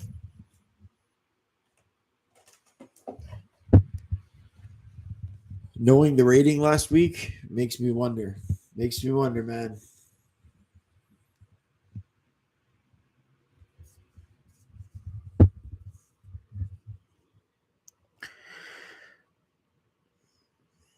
So I got to go take care of something for 5 minutes. I'll be back.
I'm here, little heck. Where did little heck go? I'm here, buddy. Turn on the TV here. Make sure Raw's gonna come on.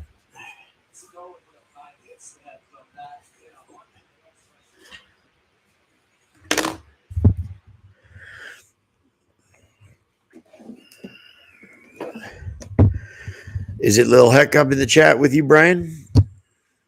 Where is little heck at?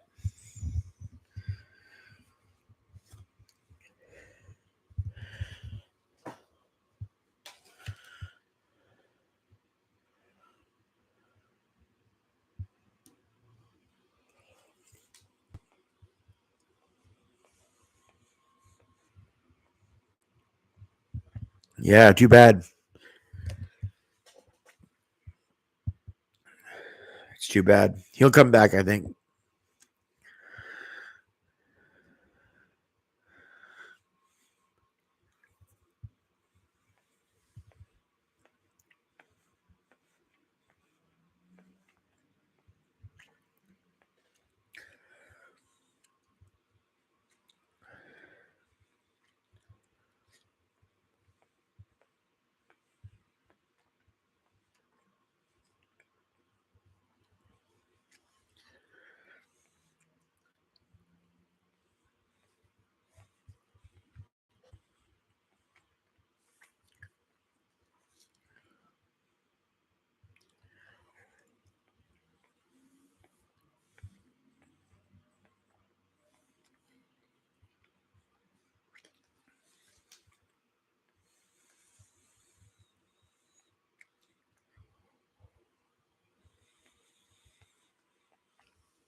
So the Raw pre-show is going to be on soon, hey? It should be on now.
What's up?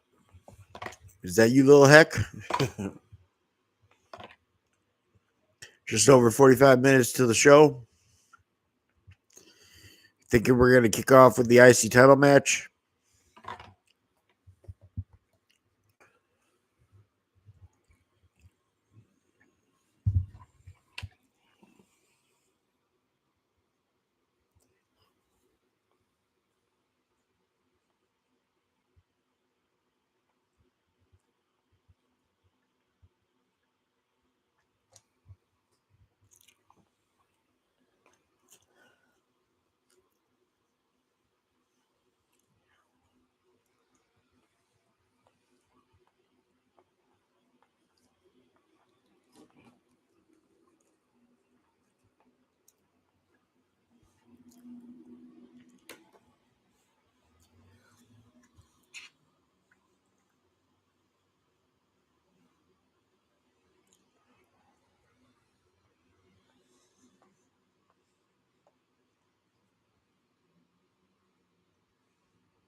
That's exactly what'll happen, Brian. You'll be my top in command.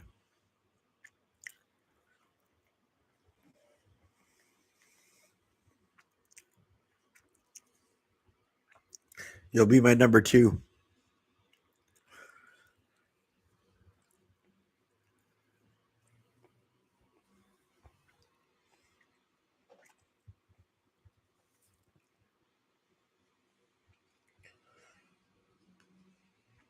You have experience with broadcasting, so that helps too.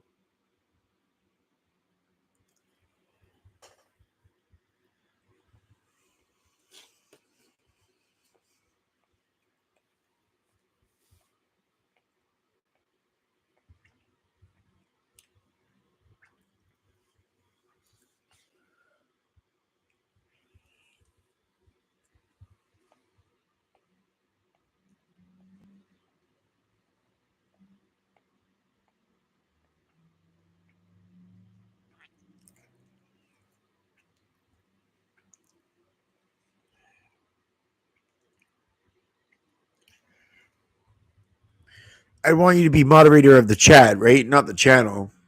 I think it's different, right? To be the moderator of the chat is different than the channel, I think, right?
Almost time for Raw. I think they're going to kick it off with the IC title match. I think we're going to see main event Jey Uso versus Xavier Woods in the start.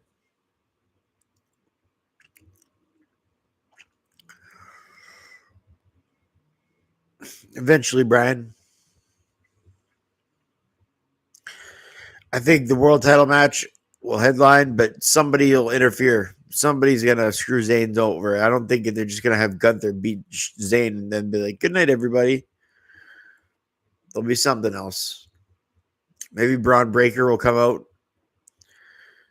Braun Breaker might get involved somehow. And then obviously Punk, they got to have a new direction for Punk, right? I wonder if they're going to start the Punk and Rollins feud.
Damn good stuff.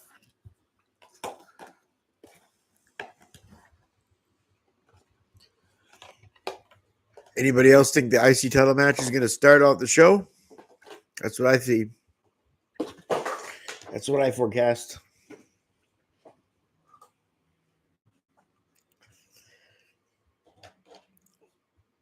But how does Xavier lose? But the roll up? That's the only thing I'm wondering.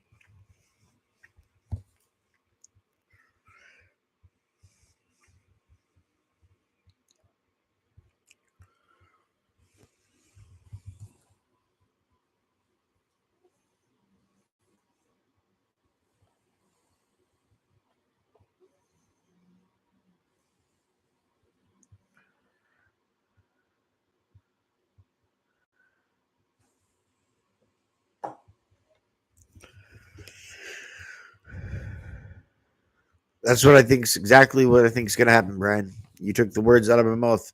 That's the exact order I see it happening in too.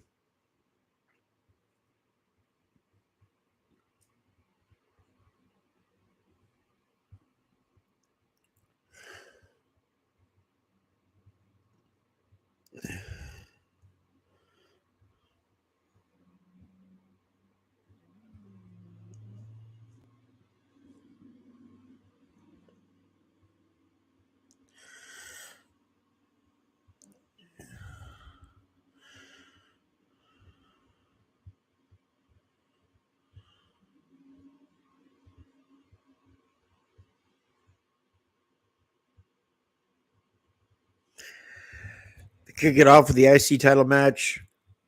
Main event with the world title match. CM Punk and Drew. Hopefully they don't have a segment together. I don't know how much more I can take of that. He's a hypocrite, but you all don't believe me. I've had the evidence in front of you all the time. But you just don't believe me.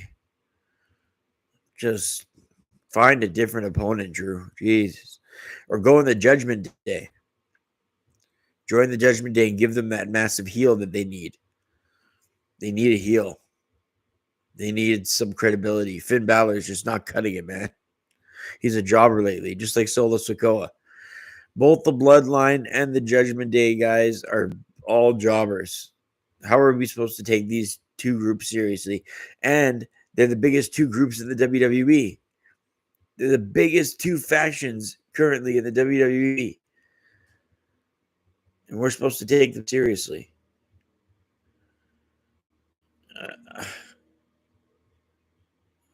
I'm lost for words. I don't know.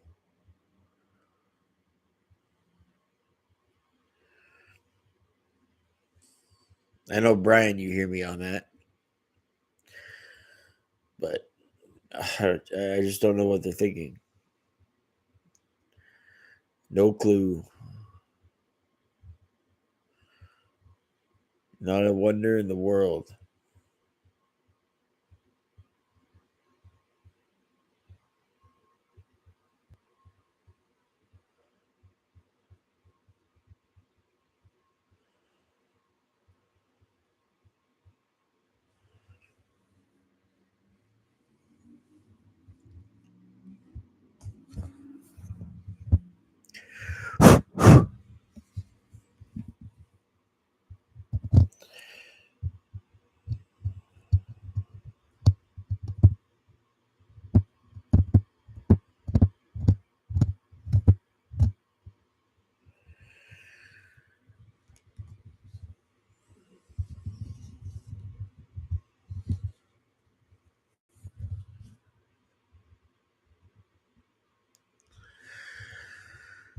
Just a half hour to go now. So those three matches are pretty much guaranteed.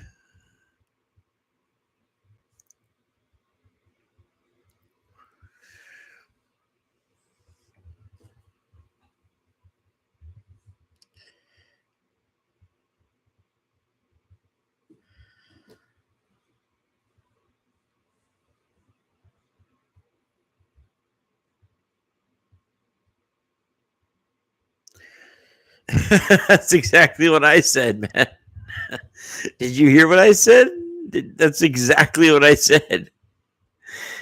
We got all the evidence to show it to you. I'll prove it all. Oh, shut up, Drew. Just shut up and find a new opponent or go to the Judgment Day.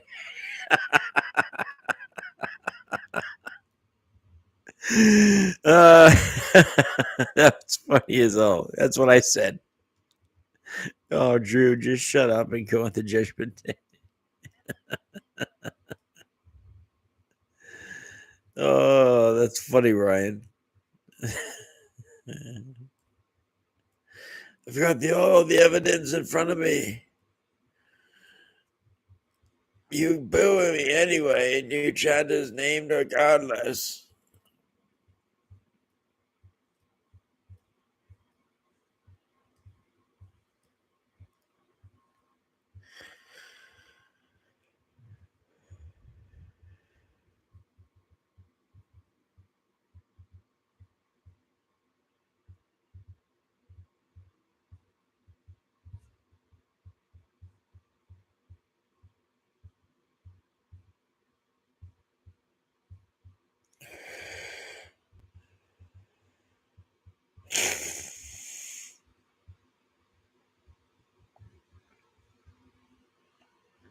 What should we talk about before the show starts? Man.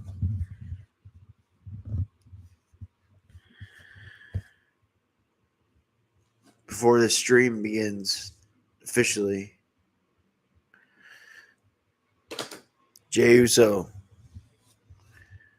Gunther, both will retain their titles tonight, only on Raw. Sheamus will beat Pete Dunne. Unless he wants to put over the younger Dunne, what do you think? I don't really think it matters who wins between Sheamus and Pete Dunne, but I think Pete Dunne might win just because Sheamus wants to put him over, maybe. Even if he is out of his league, weight-wise.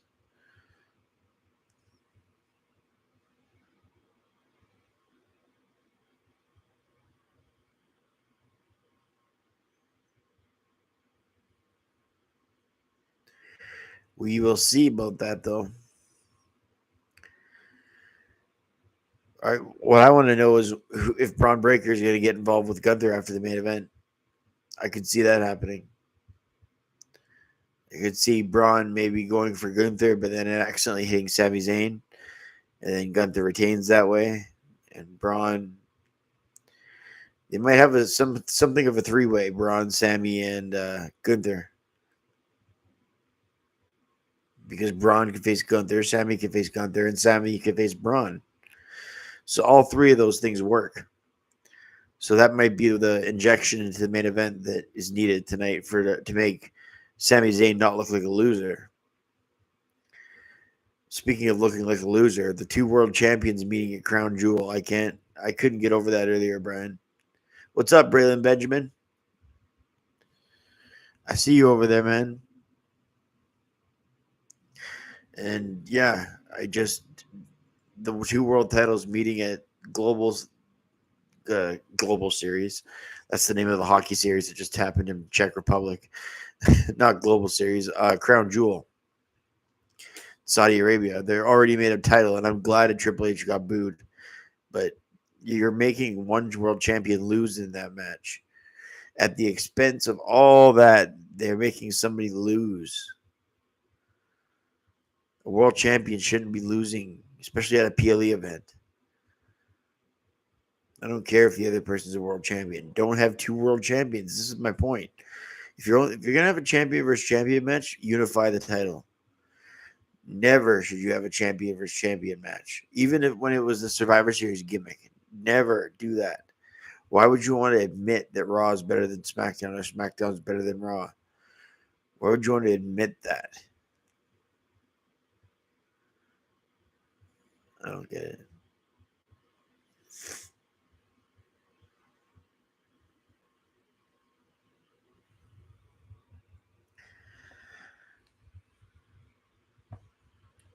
Not sure where Braylon Benjamin went. Maybe he's still here, just not talking.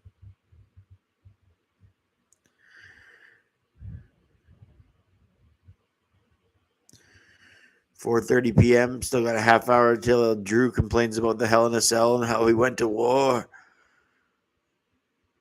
How we went to war. Now he is not done with CM Punk because he has more evidence to show us. There's more evidence to show us.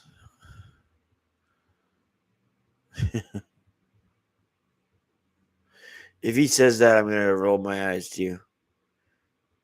If he says, I still can't believe it was a year ago at Survivor Series War Games when Punk came back. That doesn't feel like a year ago.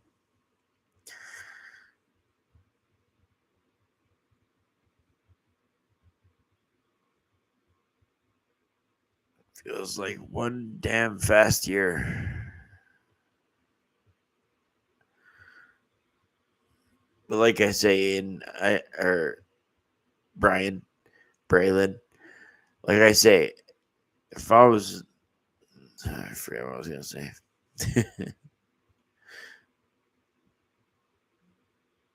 Something about me being little. If I was little and I saw blah blah blah, then blah blah blah. But I forget the way the phrase went.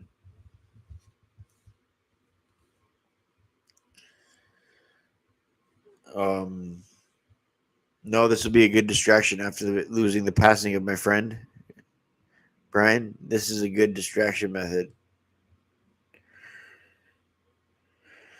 But if I get a little emotional or tired, it's because I haven't been sleeping thinking about her.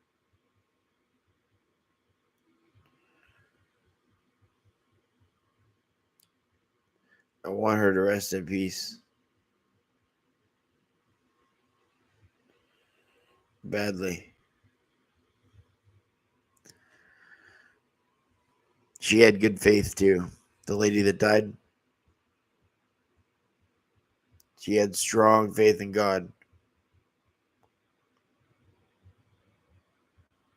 So she's being looked after. I can feel it.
Be right back.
That's a normal feeling, man. I feel that way too.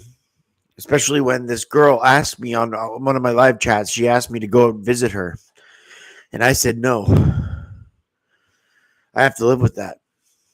I have to live with the fact that I said no to visiting her because I was watching Bad Blood.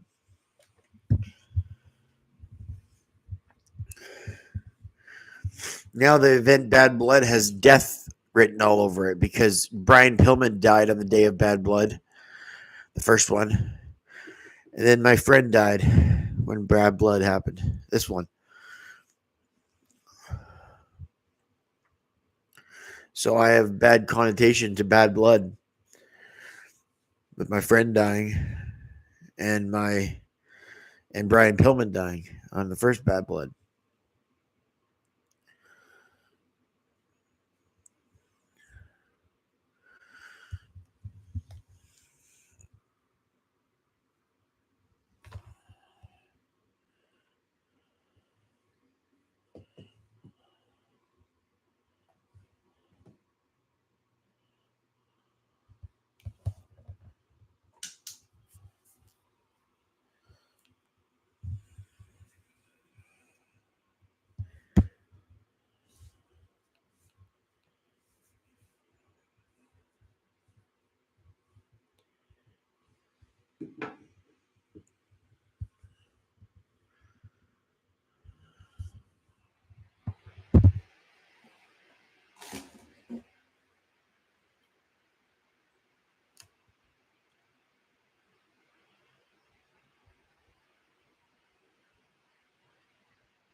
I think that's normal to feel that way, Brian. It's one of the stages of grief: anger, blaming yourself, depression, sadness, guilt, worry.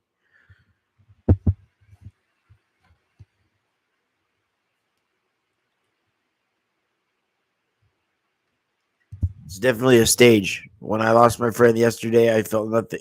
I felt numb because it was such a shock, so surreal, you know. But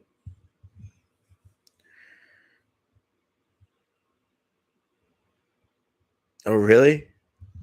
I haven't gotten in trouble by YouTube once yet.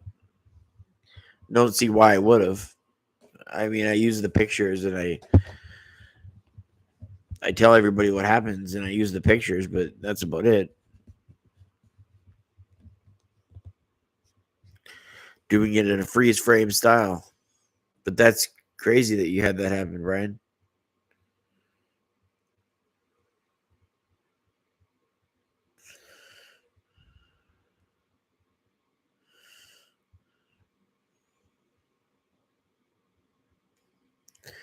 I still can't believe Flying Brian Pillman is not in the Hall of Fame. I can't believe that, to be honest.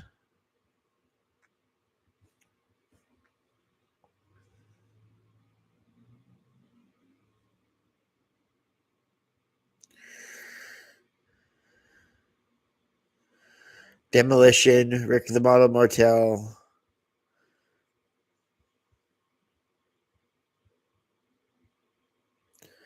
Demolition, Rick Martel. Dominic DeNucci, Killer Kowalski.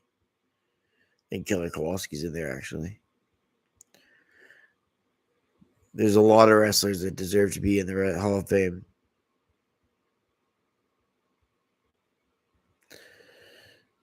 There's a lot of people in the Hall of Fame that don't need to be there. That's a controversial subject, but it's true.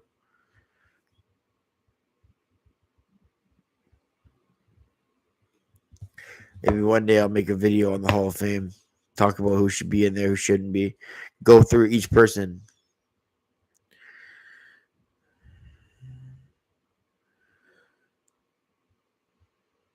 Yeah. Is William his dad's name? Oh, it's Mike Rotunda. Bray Wyatt, yeah. Well, I think that's a given. They're going to do that right away, probably. They're probably doing that this year. Unless they have it planned, like his home place in a couple of years.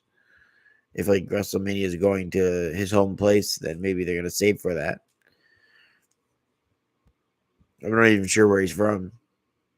Seems like he's from like Georgia or something. Or Louisiana or somewhere like that.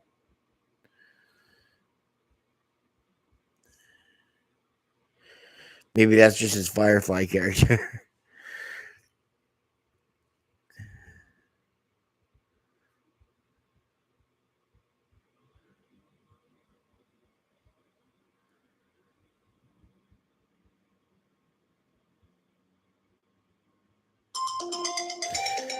Holy shit, that scared me. Sorry about that. It's just an alarm clock. That's reminding me to do a live stream. But I'm already doing it.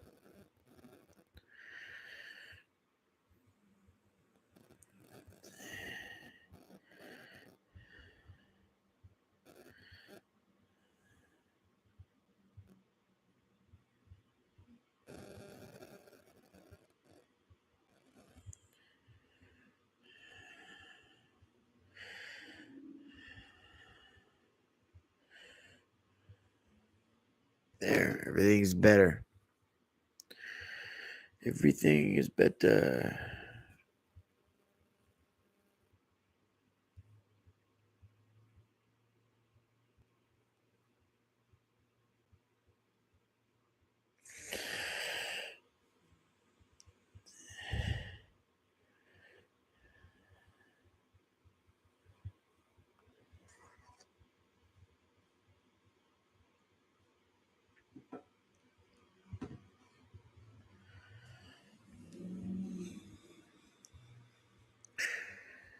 Yeah, I would do Bray Wyatt, Mike Rotunda, not Mike Rotunda, IRS, he's already in there, but Wyndham Rotunda.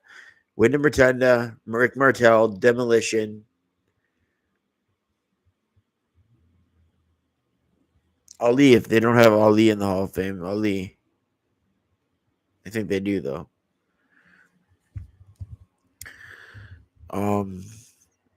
What's his name?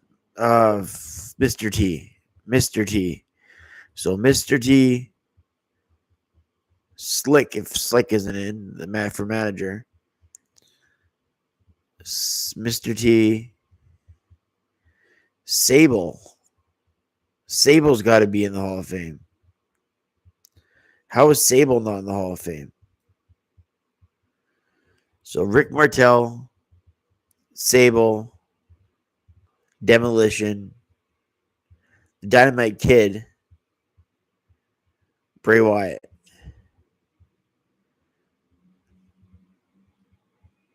Something like that.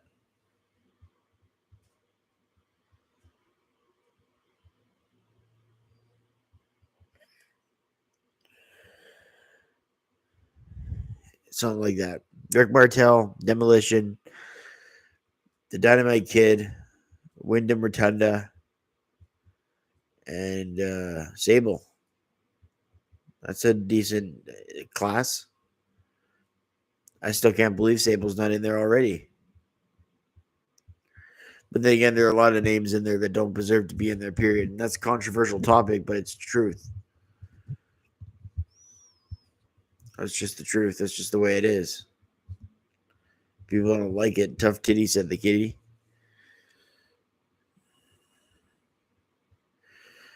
I took that line, "Tough Titty," said the kitty, from Bret Hart and Shawn Michaels, a promo from Raw in 1997. How lame am I? Bret Hart said one week, "Tough Titty," said the kitty. And the next week, Shawn Michaels went out there and said, "Tough Titty," said the kitty. Oh, it's fun reviewing these Nitros and Raws from 1997, man. I can't tell you how fun it is. It's fabulous. Some people in here are like, wow, that's so much work to go through reviewing that many, and then recording your review, and then editing the recording, and then putting it on YouTube. There's so many processes to doing what you're doing. And I just say, yeah, but I would do this anyway. I'd watch all these shows anyway. So I might as well get a following for watching the shows. That's what I figured. Maybe some money one day. Maybe I figured. Never know.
Yeah, the Four Horsemen deserve to go in all at once. That worked because they're the Four Horsemen for sure. All right, 10 minutes to the show. I'm just finishing something up here.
The retirement match for CM Punk, who just keeps getting hurt.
So you think an IC title match first?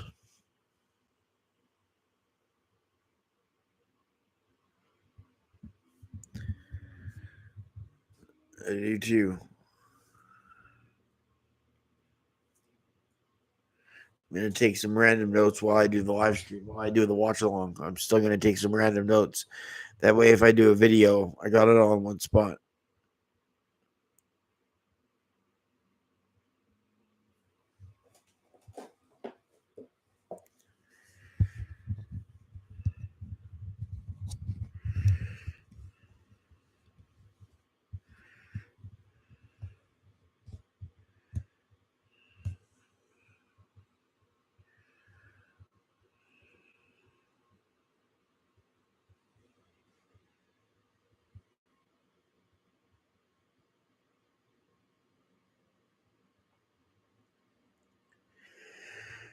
Josiah, what is up? I tried to sound like Prince Ali from Aladdin. Instead of make way for Prince Ali, I went Josiah.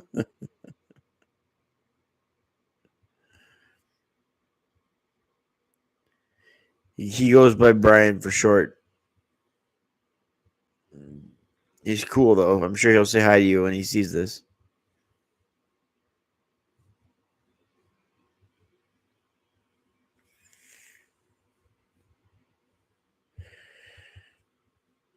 Don't worry, he'll see it. Don't worry, he'll see it. Right, Brian?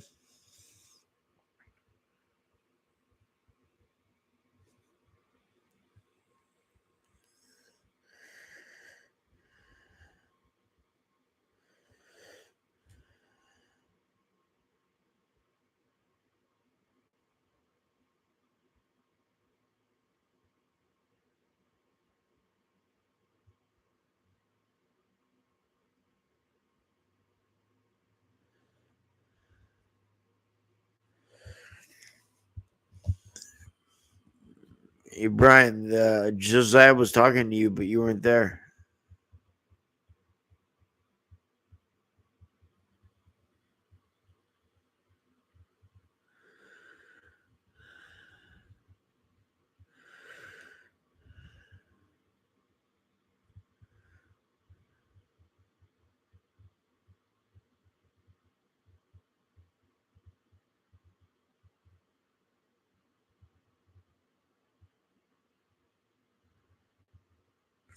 There's Brian.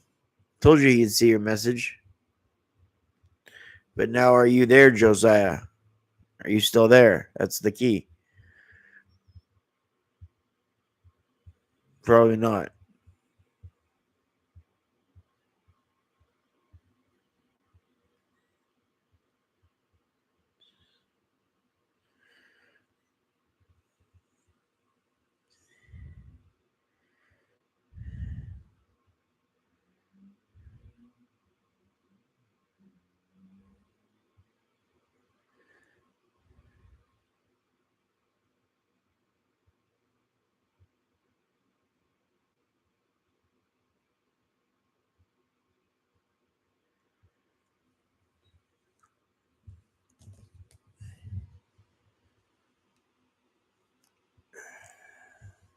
Thanks for the look or the thumbs up.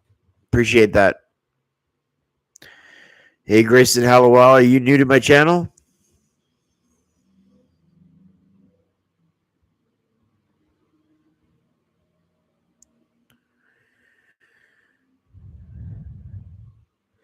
You think you could do me a big favor? I'm almost at 500 subscribers. Do you think you could subscribe to my channel?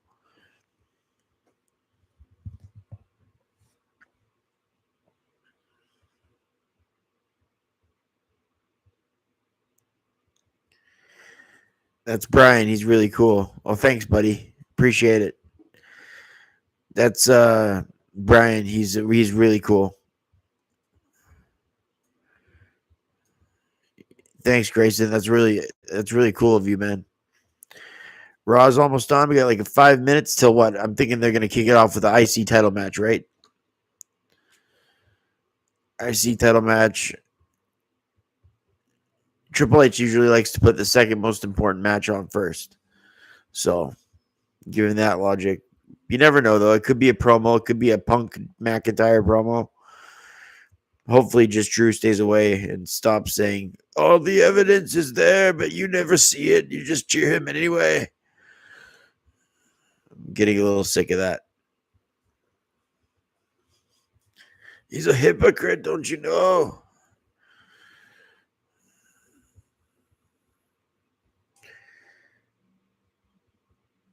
And the Judgment Day, see how they come out after being the bitches again.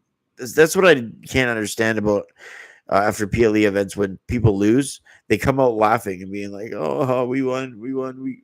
No, you didn't. You lost. Like Liv will probably celebrate that she's still the champion, even though I don't like the 50-50 booking and writing. We're trying to make everybody look good.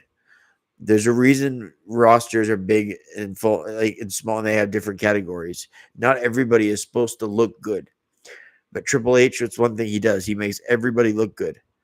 If you're a jobber, he still tries to get you to look decent by losing a match with a surprise roll up. If you're a mid carder, he'll put everyone at one person at a time in the US title program or IC title program. He gives everybody a fair shot.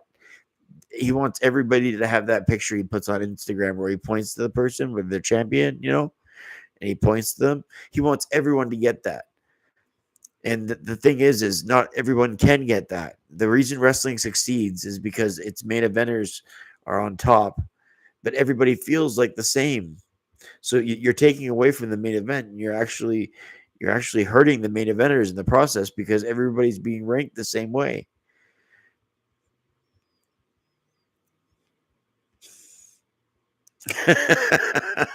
Yeah, Brian, that's right, man. Just shut up and go on the Judgment Day. Oh, that's funny, buddy. Oh, that's funny. I needed a good laugh. All the evidence is there. He's such a hypocrite.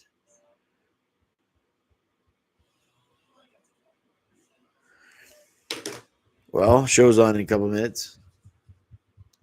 Welcome to the live stream of Monday Night Raw. This is the third live stream for Raw I've done. 2 weeks ago, it was an amazing 25 subscriber long sheet. I'm only 4 subscribers away from 500 subscribers. I'm loving it. I'm hoping to get there by tomorrow or the next day. Realistically. Hopefully the show kicks off with the IC title like we all think. But there's no way Xavier's winning tonight, and there's no way Sammy's winning tonight. It's unfortunate, but that's the truth, right? I hope they do Braun Breaker and Gunther program a little bit more.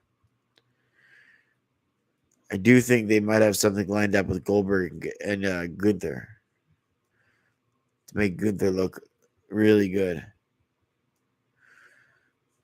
Anyway, it's on now. We'll be chatting in just a second.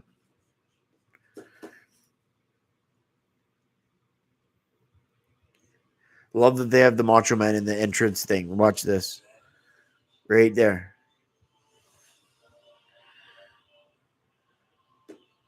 They never used to have the Macho Man in the entrance thing.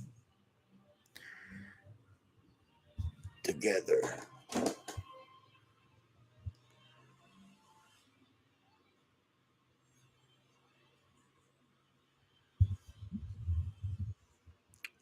We'll see what they kick it off with.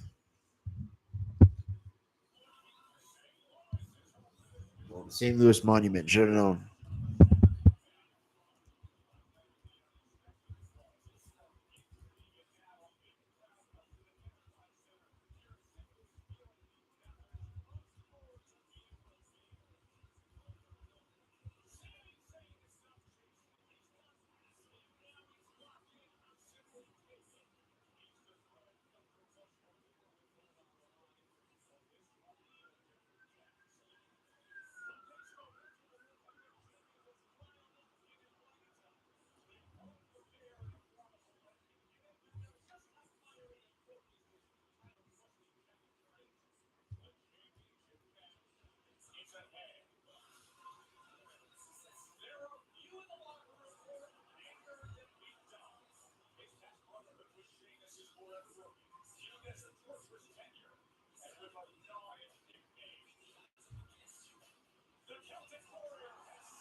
Thinking the IC title match.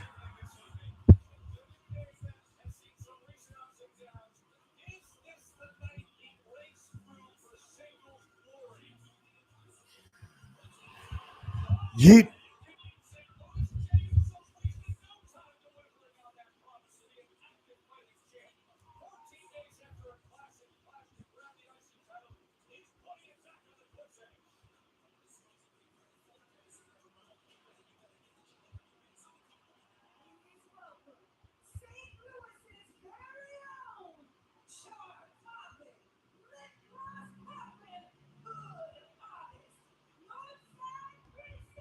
Yeet.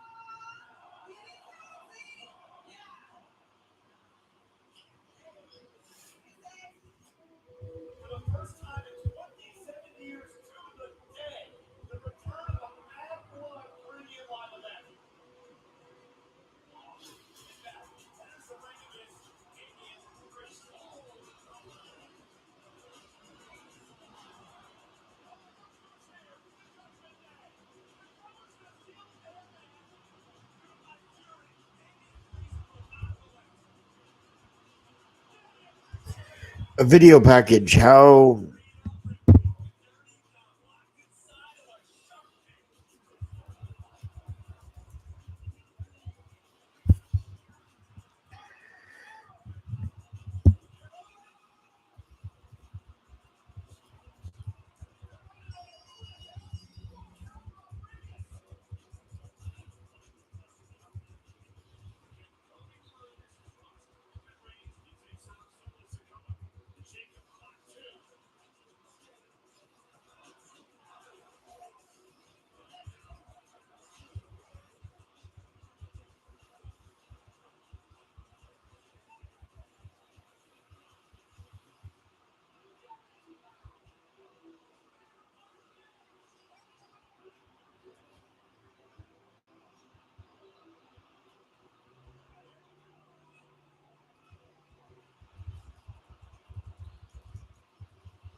why do they have to replay the whole thing?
Oh, Punk promo first.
set me on fire. Now's the time. I'm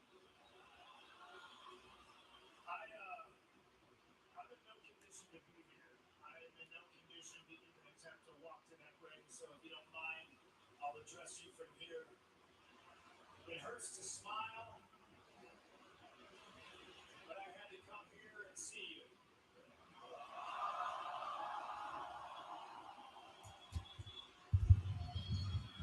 I'm alive, but I don't feel like it. I'm a winner, but it doesn't feel like I won. I want to be able to come out here and say that it felt tremendous stepping outside of hell and slamming the cage door behind me.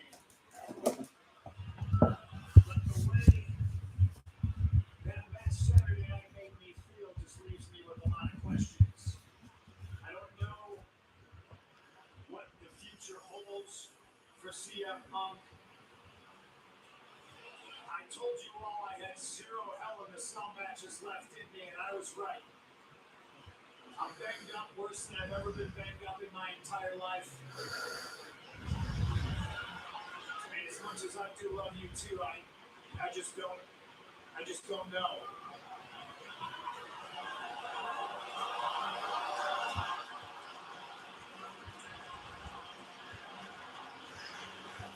I want to thank 3 groups of people. That's why I'm here. 3 groups of people that have a lot more in common with each other than they care to admit. The first one is my fans. I'm talking the ride or die CM Punk fans, the ones that make the signs that show up. For 7 years, before I came back to wrestle, you chanted my name, and then you waited another 3 for me to come home. Thank you. There was a minute Saturday night where I didn't think I could pull it off even with you. But there has never been a second in my entire career that I thought I could do it without any of you. The second group of people I want to thank are my peers. Behind and in front of the camera, the men and the women that I feel privileged to be able to walk the hallways with. Interesting. The people I see on a weekly basis, at least most of them, it's been a joy and my life's pleasure to work alongside of you. The third group of people I want to thank are the people that don't like me at all. Because there is a very thin line between love and hate. And I turned your hate into cash, so I thank you.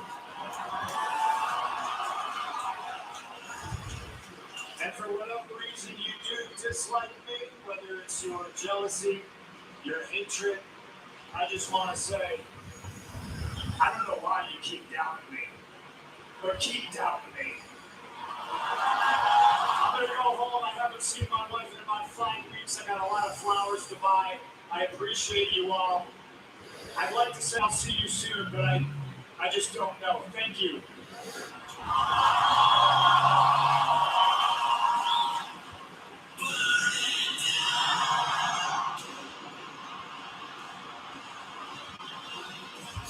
Oh shit. Here we go.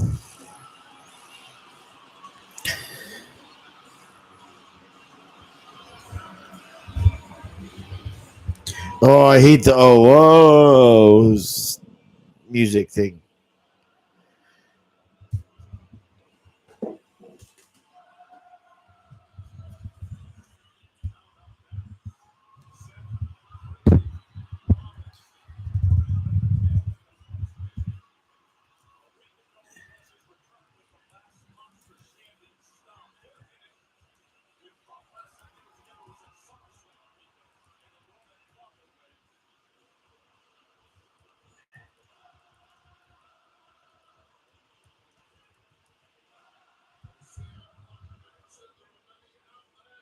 I can't with that. Oh, it sounds like zombies.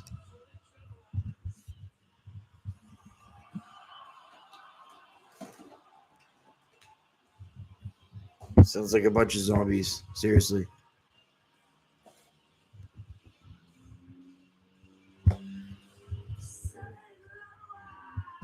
Oh, him and Becky Lynch both do the cheap pops.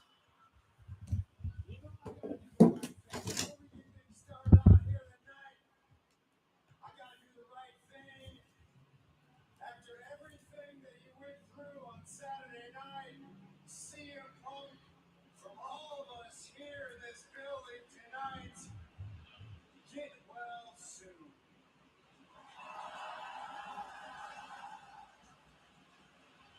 Because the sooner you get back, is the sooner I can kick your ass and retire you for good.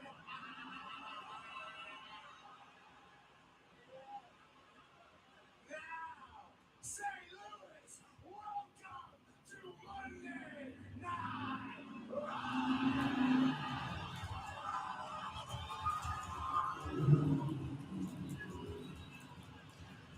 I've been gone a couple months, things getting crazy around here.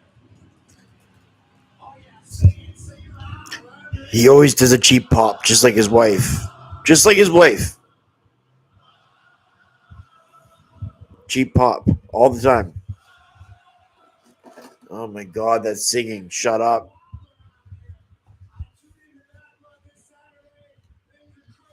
I see Dominic Mysterio, he's hanging from a shark cage. The final boss, The Rock, is back.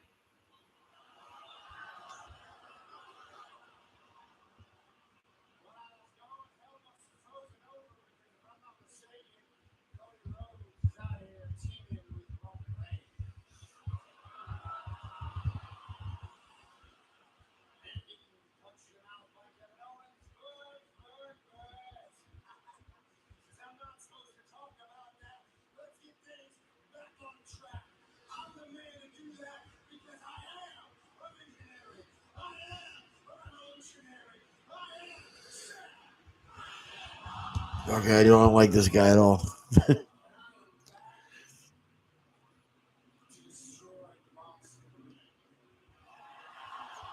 Yeah, there it is. I'll tell you what, Bronson Reed. Bronson's not here tonight. He's not here tonight, but Bronson, I know you are somewhere watching. I want you to listen to me real close. Matter of fact, come here. I want you to listen to me real close. 2 months ago, you ambushed me. You tried to end my career. For what? For what? You wanted to make a name for yourself?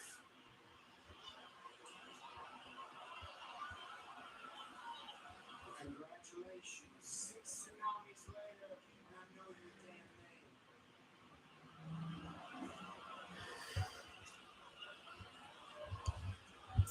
You want to get famous, big boy? Oh god. Famous, big boy? That's what you wanted? I'll give you your 15 minutes. So I'll tell you what, Seth freaking Rollins versus Bronson Reed.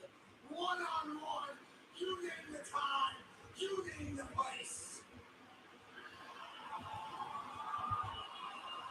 Except this time, I'll be expecting.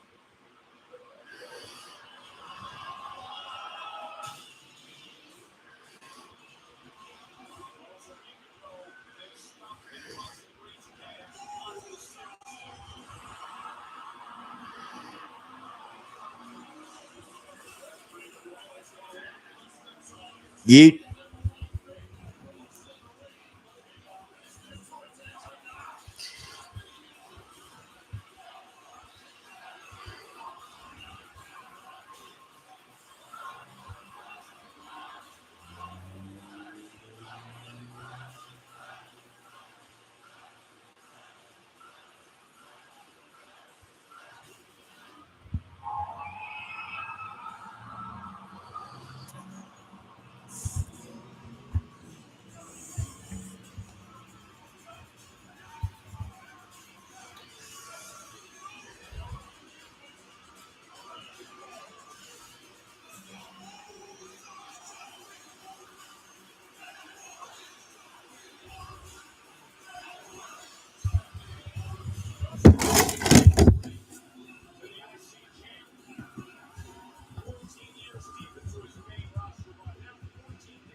So, what's the point of having somebody come on to interrupt you during a promo and then going to a commercial? That never used to happen. Never.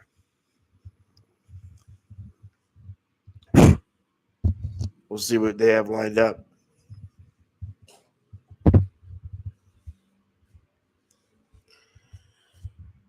We'll see what they have lined up. But yeah, they never used to go to a commercial right when they have a opening promo.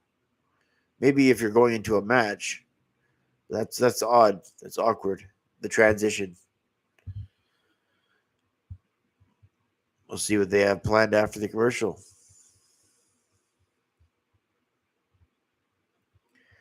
But does Seth Rollins really have to do a cheap pop just like his wife? Exactly like his wife over and over. What's up, St. Louis, Colorado, Utah? Every time. It's like they're scared if they don't do that, they're not going to get a pop or they're not going to get cheered. And Seth and Becky both know it. They probably talk about it when they're in bed at night. Hey, don't forget the cheap pop, you little weirdo. Don't forget the cheap pop. I got it, Becky. Whatever they sound like. I can't do an impression of Becky Lynch and Seth Rollins. But they both ask for cheap pops every time. Every time. If they don't say the city's name, they're afraid they're going to get booed. And look what happens. Proof is in the pudding every time they do it.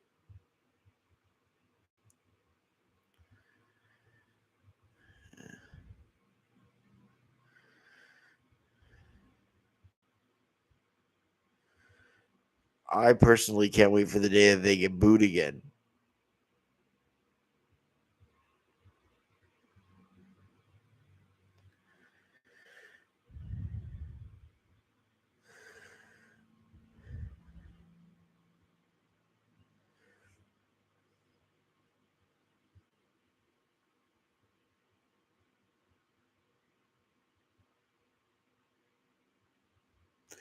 When they get booed again, that'll be a great day.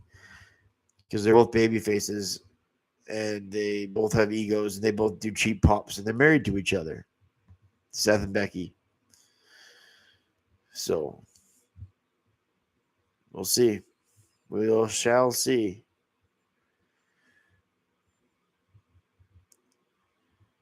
I can't believe outside the cheap pops, I can't believe that's still going on. They've got to stop that. Live fans love doing it, but for the viewer, it's nauseating. It actually like puts me in a trance that like I hate. So, but they're never going to stop it because it works. Whatever makes the crowd make noise, they just milk that to the yeah.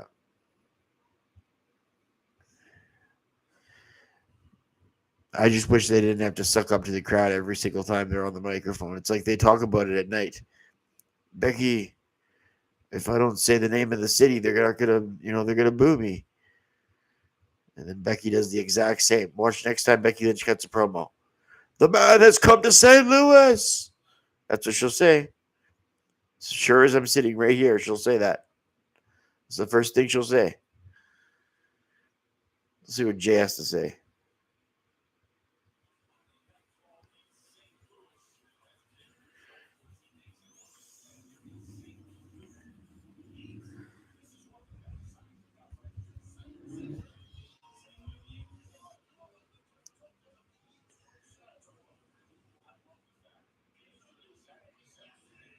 Oh, it's coming down for the IC title match that I said would kick off Raw.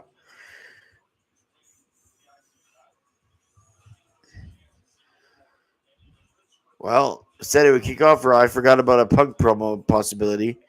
I did say Punk would do a promo, but not opening the show. I figured this would open the show in the ring.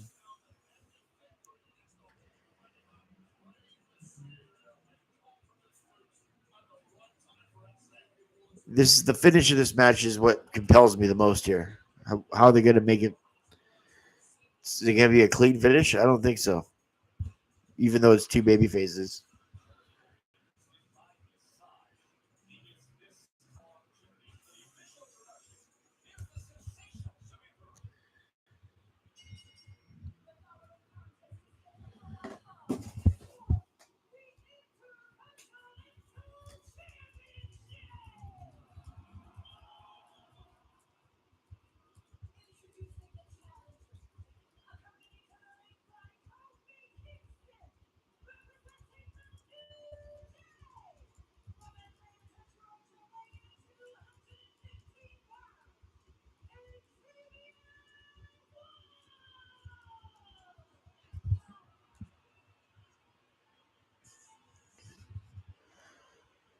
Nice knowing you, Xavier.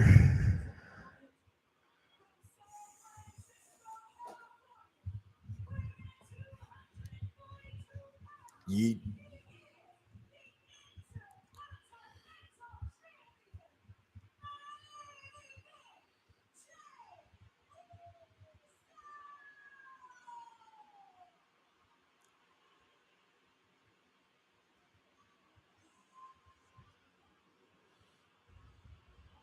Always, always, Brian. Always. Every promo. The man has come to Kelowna.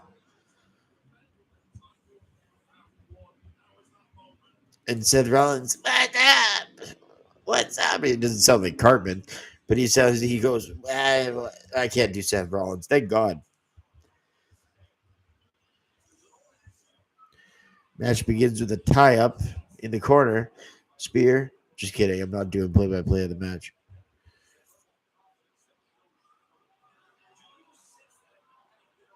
$5.25 when it starts. See how long this match gets. I'm predicting around 15 minutes.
They get their cheap pops all the time that way, man. All the time that way.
Why do you say that?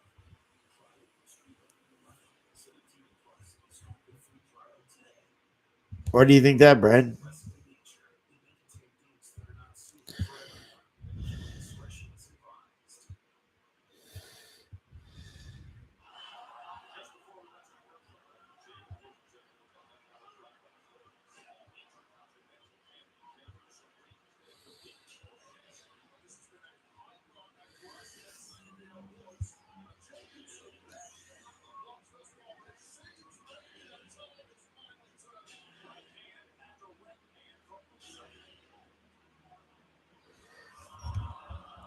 Well,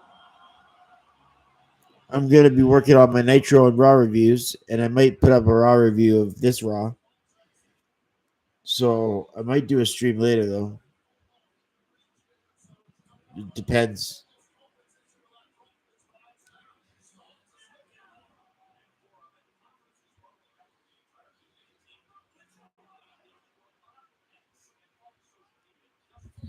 Be back in 2 seconds.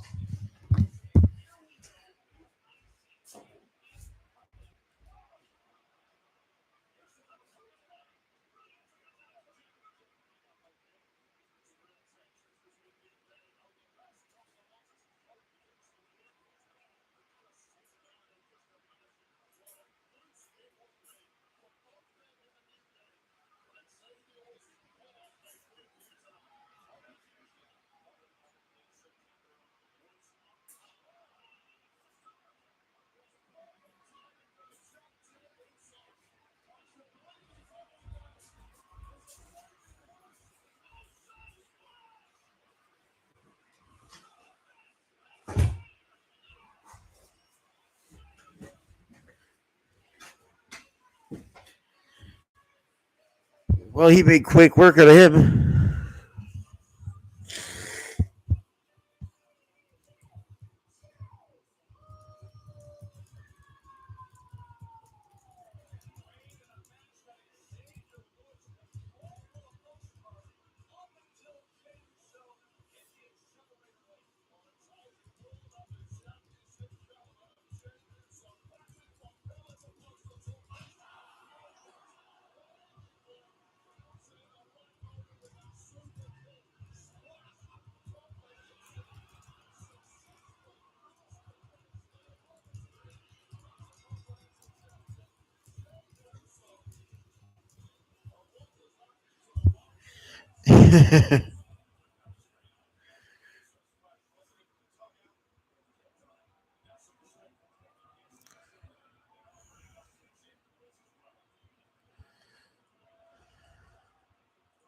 Kofi's gonna Xavier gonna turn heel.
At least they made Braun Breaker look a little bit better.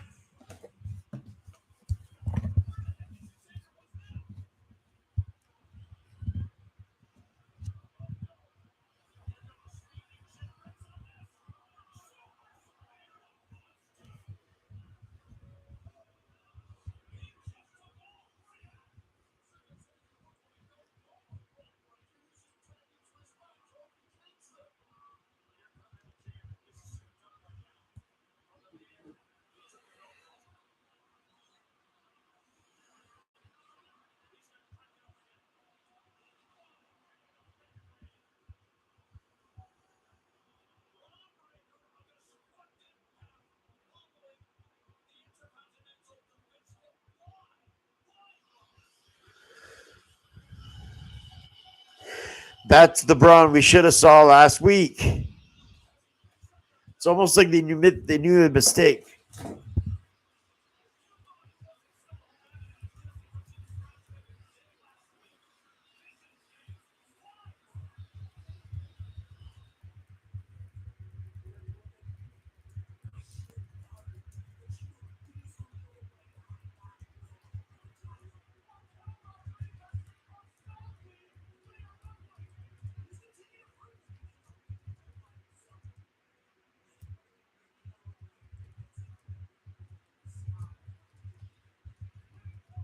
Unbelievable. They say just because you don't, if you thought he wasn't a badass last week because he congratulated Jay, I was one of the people on the internet saying that. Isn't that crazy, guys? Isn't that crazy that I was one of the people last week that said that on the internet? I said, how is he a badass if he's congratulating Jay? And then the commentary goes, if you didn't think he was a badass last week, yeah, that's the Braun breaker that should have been there last week. I'm not saying they saw me, but people like me is what they saw. So that's cool. That's pretty cool.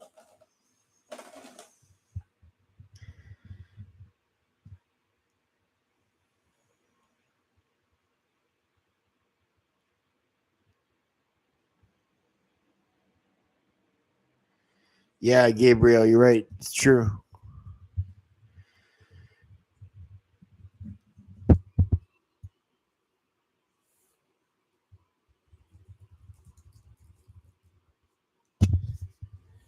Yeah, I saw that, Gabriel. It's pretty crazy. Just need 4 more.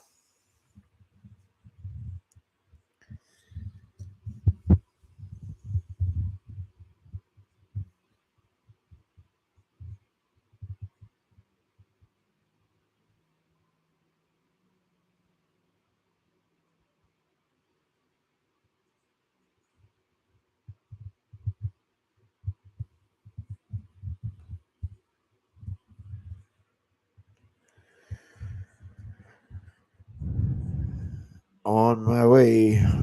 But yeah, Jay is I can't believe he beat him in just 5 minutes. 2 of those commercials, 2 minutes were over a commercial. It doesn't work like that. I don't do it. I don't get usually subscriptions by the video. I get subscriptions usually by like the stream, and before that, yeah, you're right, the odd video. But I don't know if I put another Monday Night War video, it would get up. It'd have to be a good Monday Night War video. Maybe just another video tonight on the Raw review. Maybe I'll do a Raw review one. Since I'm watching Raw anyway.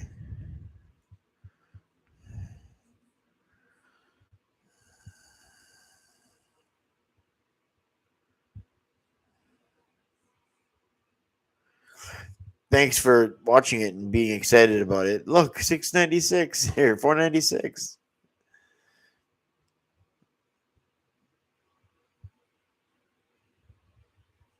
Yeah.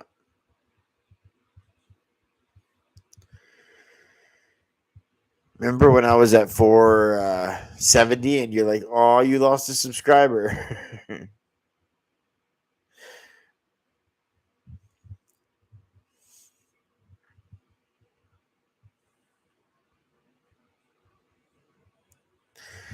Oh, that's cool. Yeah. The thing you can put on your phone. The code thing.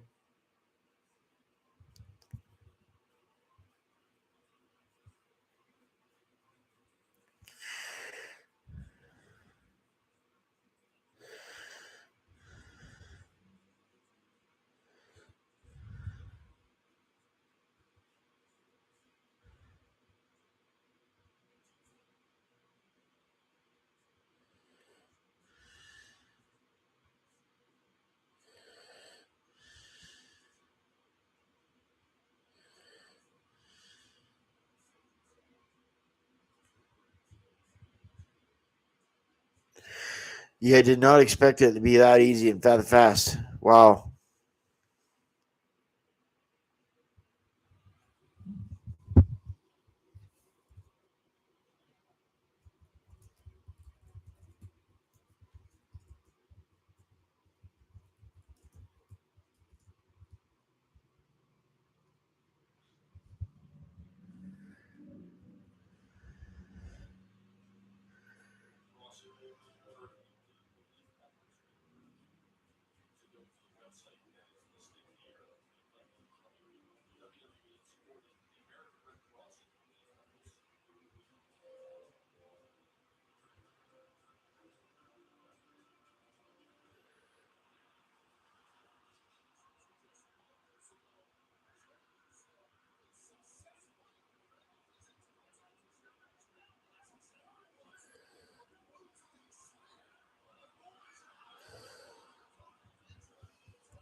Yeah, Gabriel, that's a good point.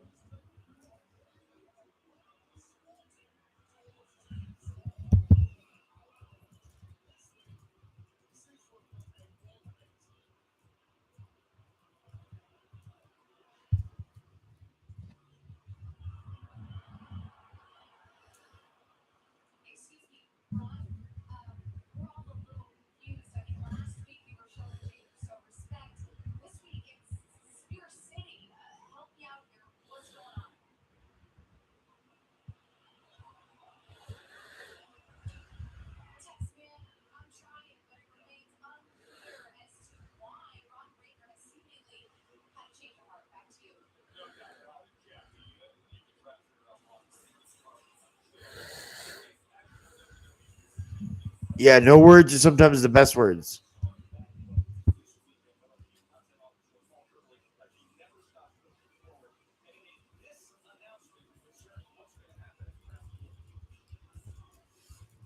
Because in just 4 weeks, one of the biggest spectacle events, Crown Jewel, an annual event where our reigning WWE champion will face our reigning world champion.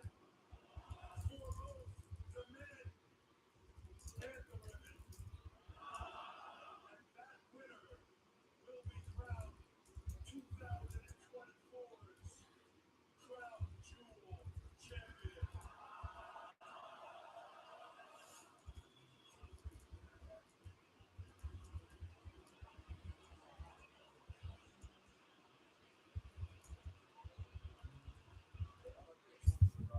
That crown jewel shit is ridiculous. Why would they make one of their champions lose?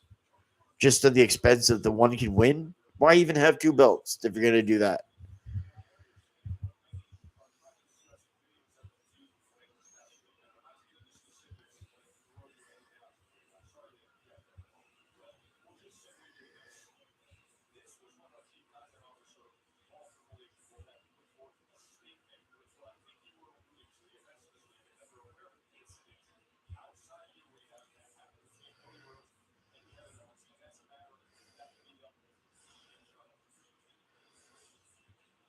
Yeah, okay.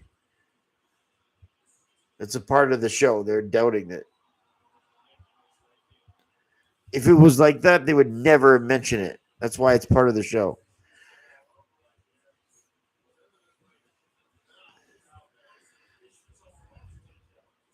Exactly, Gabriel. The title is so big, it's dumb.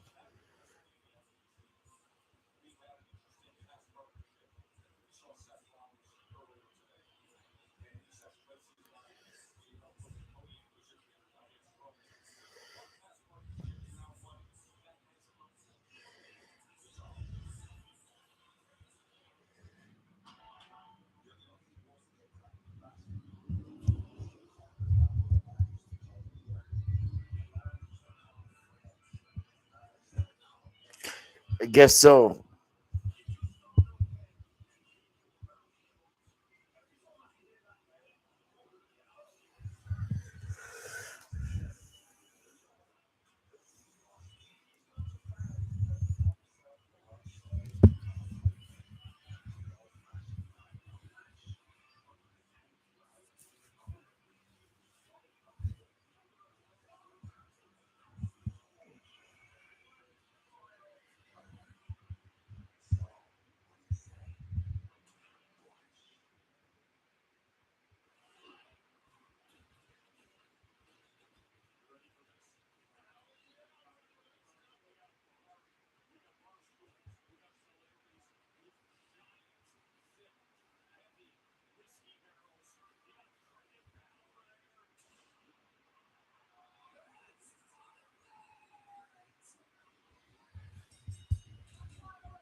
No kidding, eh? That sounds so bad. Even saying that out loud. The brand new WWE Crown Jewel, it's not even Crown Jewel Champion. It's the 2024 Crown Jewel Champion, meaning there's going to be a 2025 Crown Jewel Champion too. So it's not even just the Crown Jewel Championship, it's the Crown Jewel Championship for 2024. So there's two separate titles, and then there's going to be another one in 2025, and then in 2026. So three people, three different belts. That's it's ridiculous. This whole Crown Jewel thing. If you want the champion to face the champion, why don't you just put it at the Survivor Series like you always used to? Not everyone's going to be in that War Games match. So you might as I don't know, man. I just don't know. I just think the Crown Jewel thing is just ridiculous. I'm glad it got booed when he was in there before. Oh, I'm glad he got booed.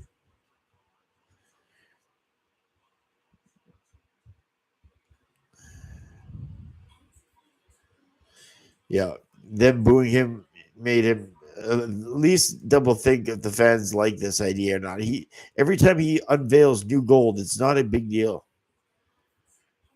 He tries to make it this huge thing, right? He always rips off the curtain or whatever. Here we go. The apron. What is it called? The thing he rips off to show the blanket thing. He rips. There's a name for it though. He rips it off to expose the belt.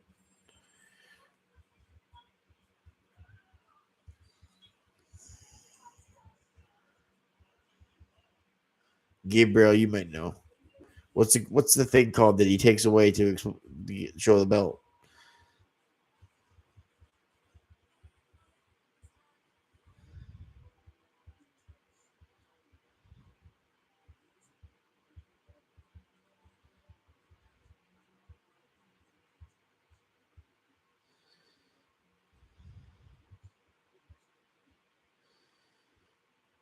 It's okay. That's fine for me.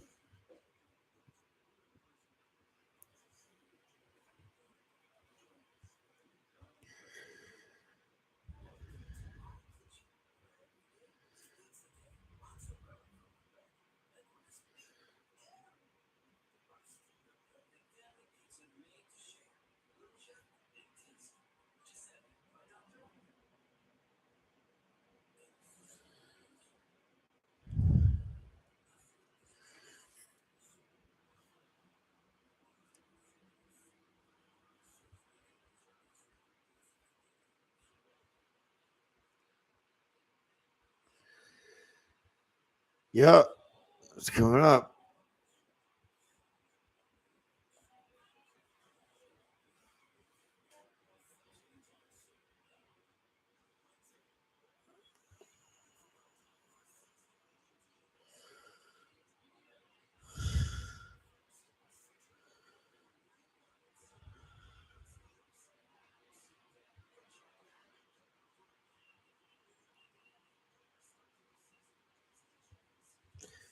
We'll see who wins.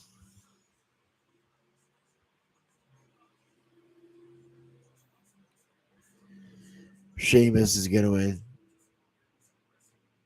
It's a shameful thing.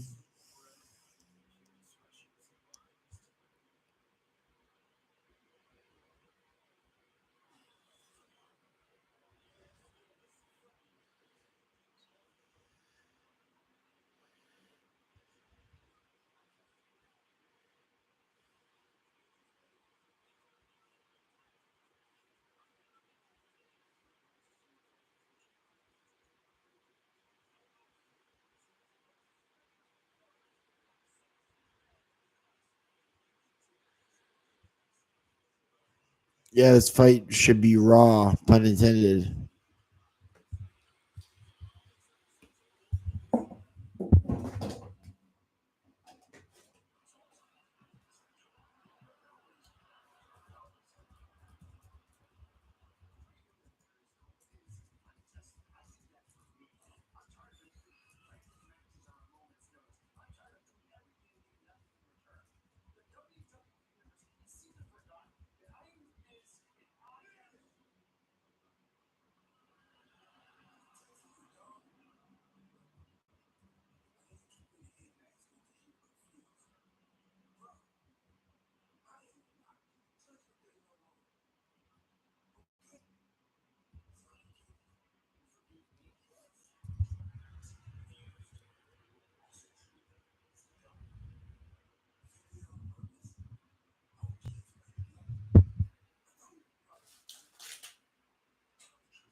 How's the match going, guys?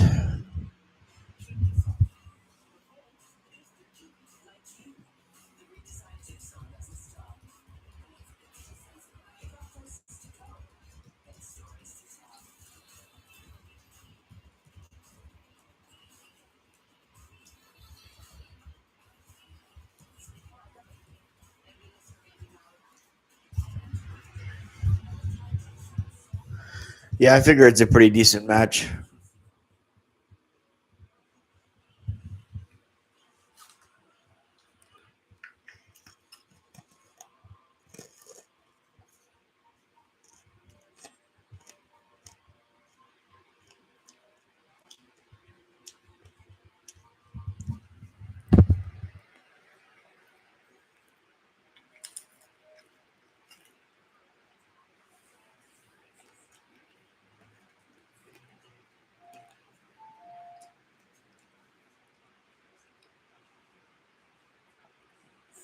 Yeah, for sure.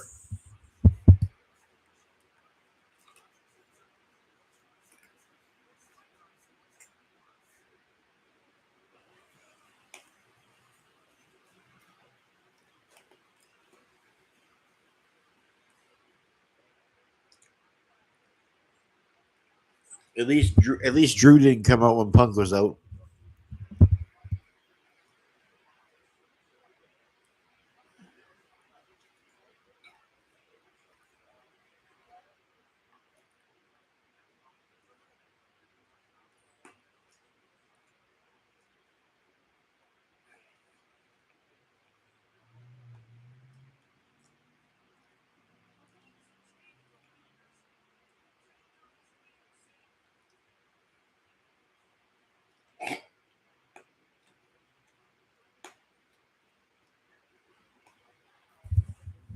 I don't get is why they have to keep writing CM Punk out of this.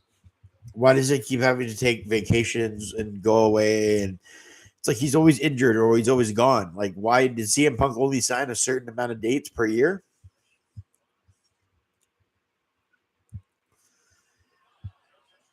He's always on hiatus. I don't get it.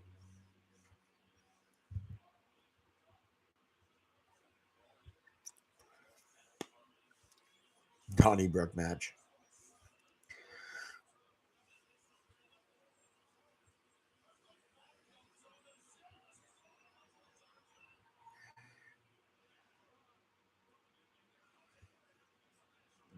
The best match was Finley versus Regal. At it reminds me of this in a parking lot brawl in Nitro, 1996, I think.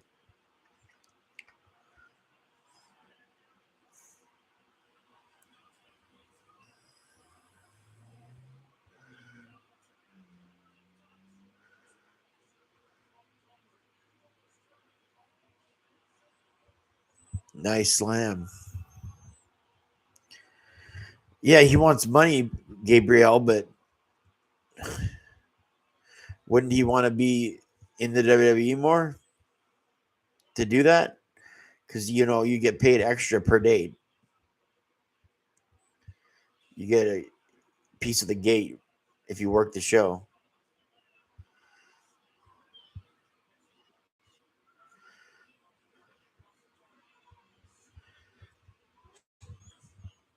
Small piece, but a piece nonetheless.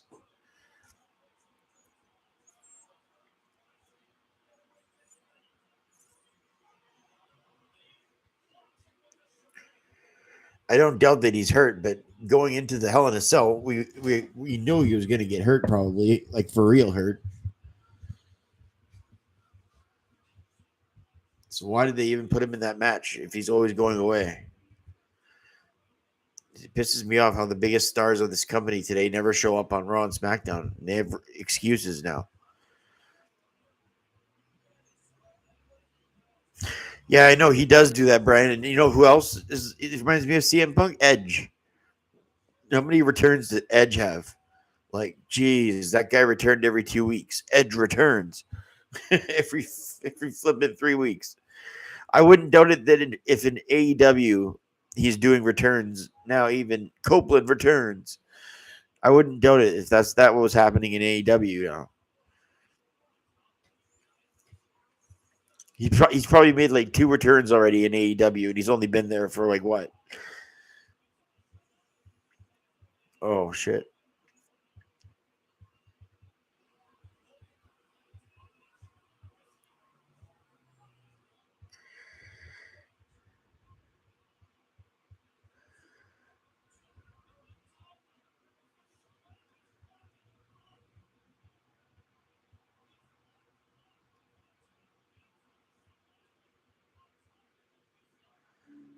Wow.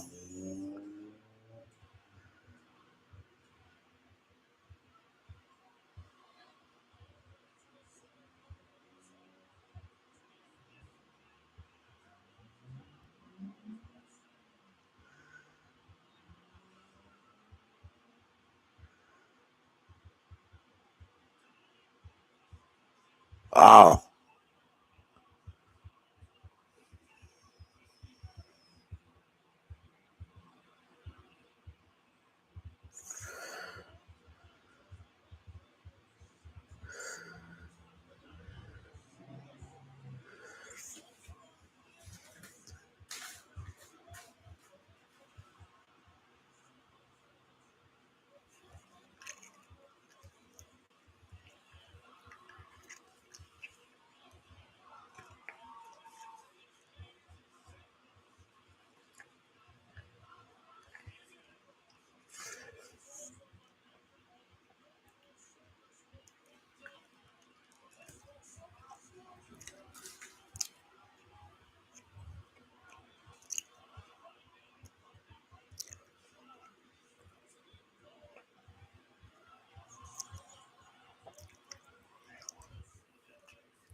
What?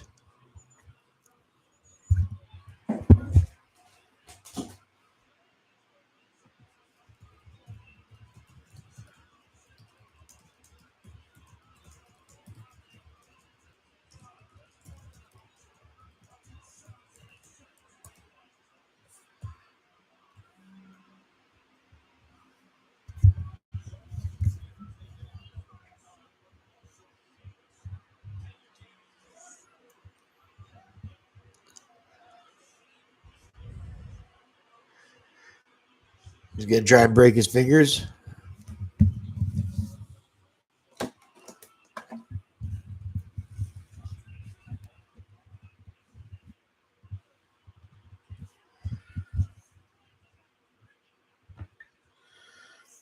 Yeah, I don't see Sheamus losing this.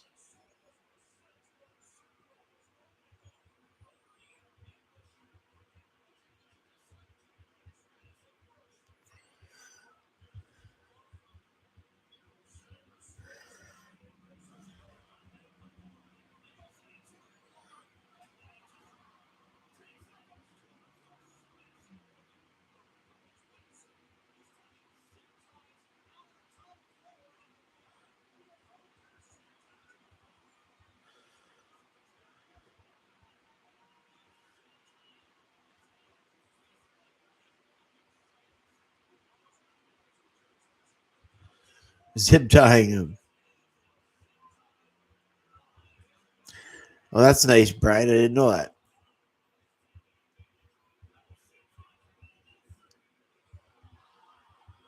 Sheamus kicks out even with his hands tied.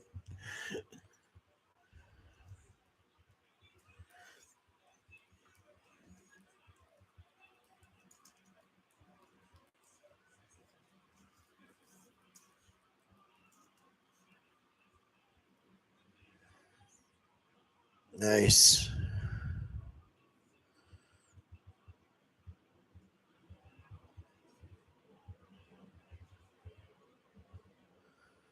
Yeah, we called it, Brian. We called Jey Uso. We called Sheamus winning, and now we got it. Now Gunther we called winning, but we're gonna be right. It's not hard to predict Triple H's booking.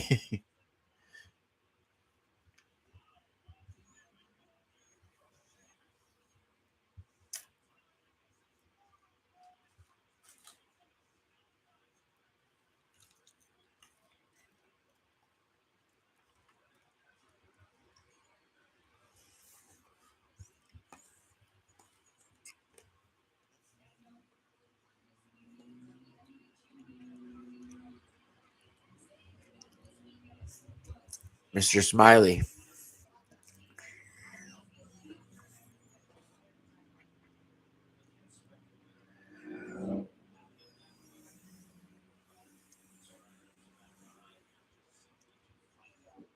Yeah.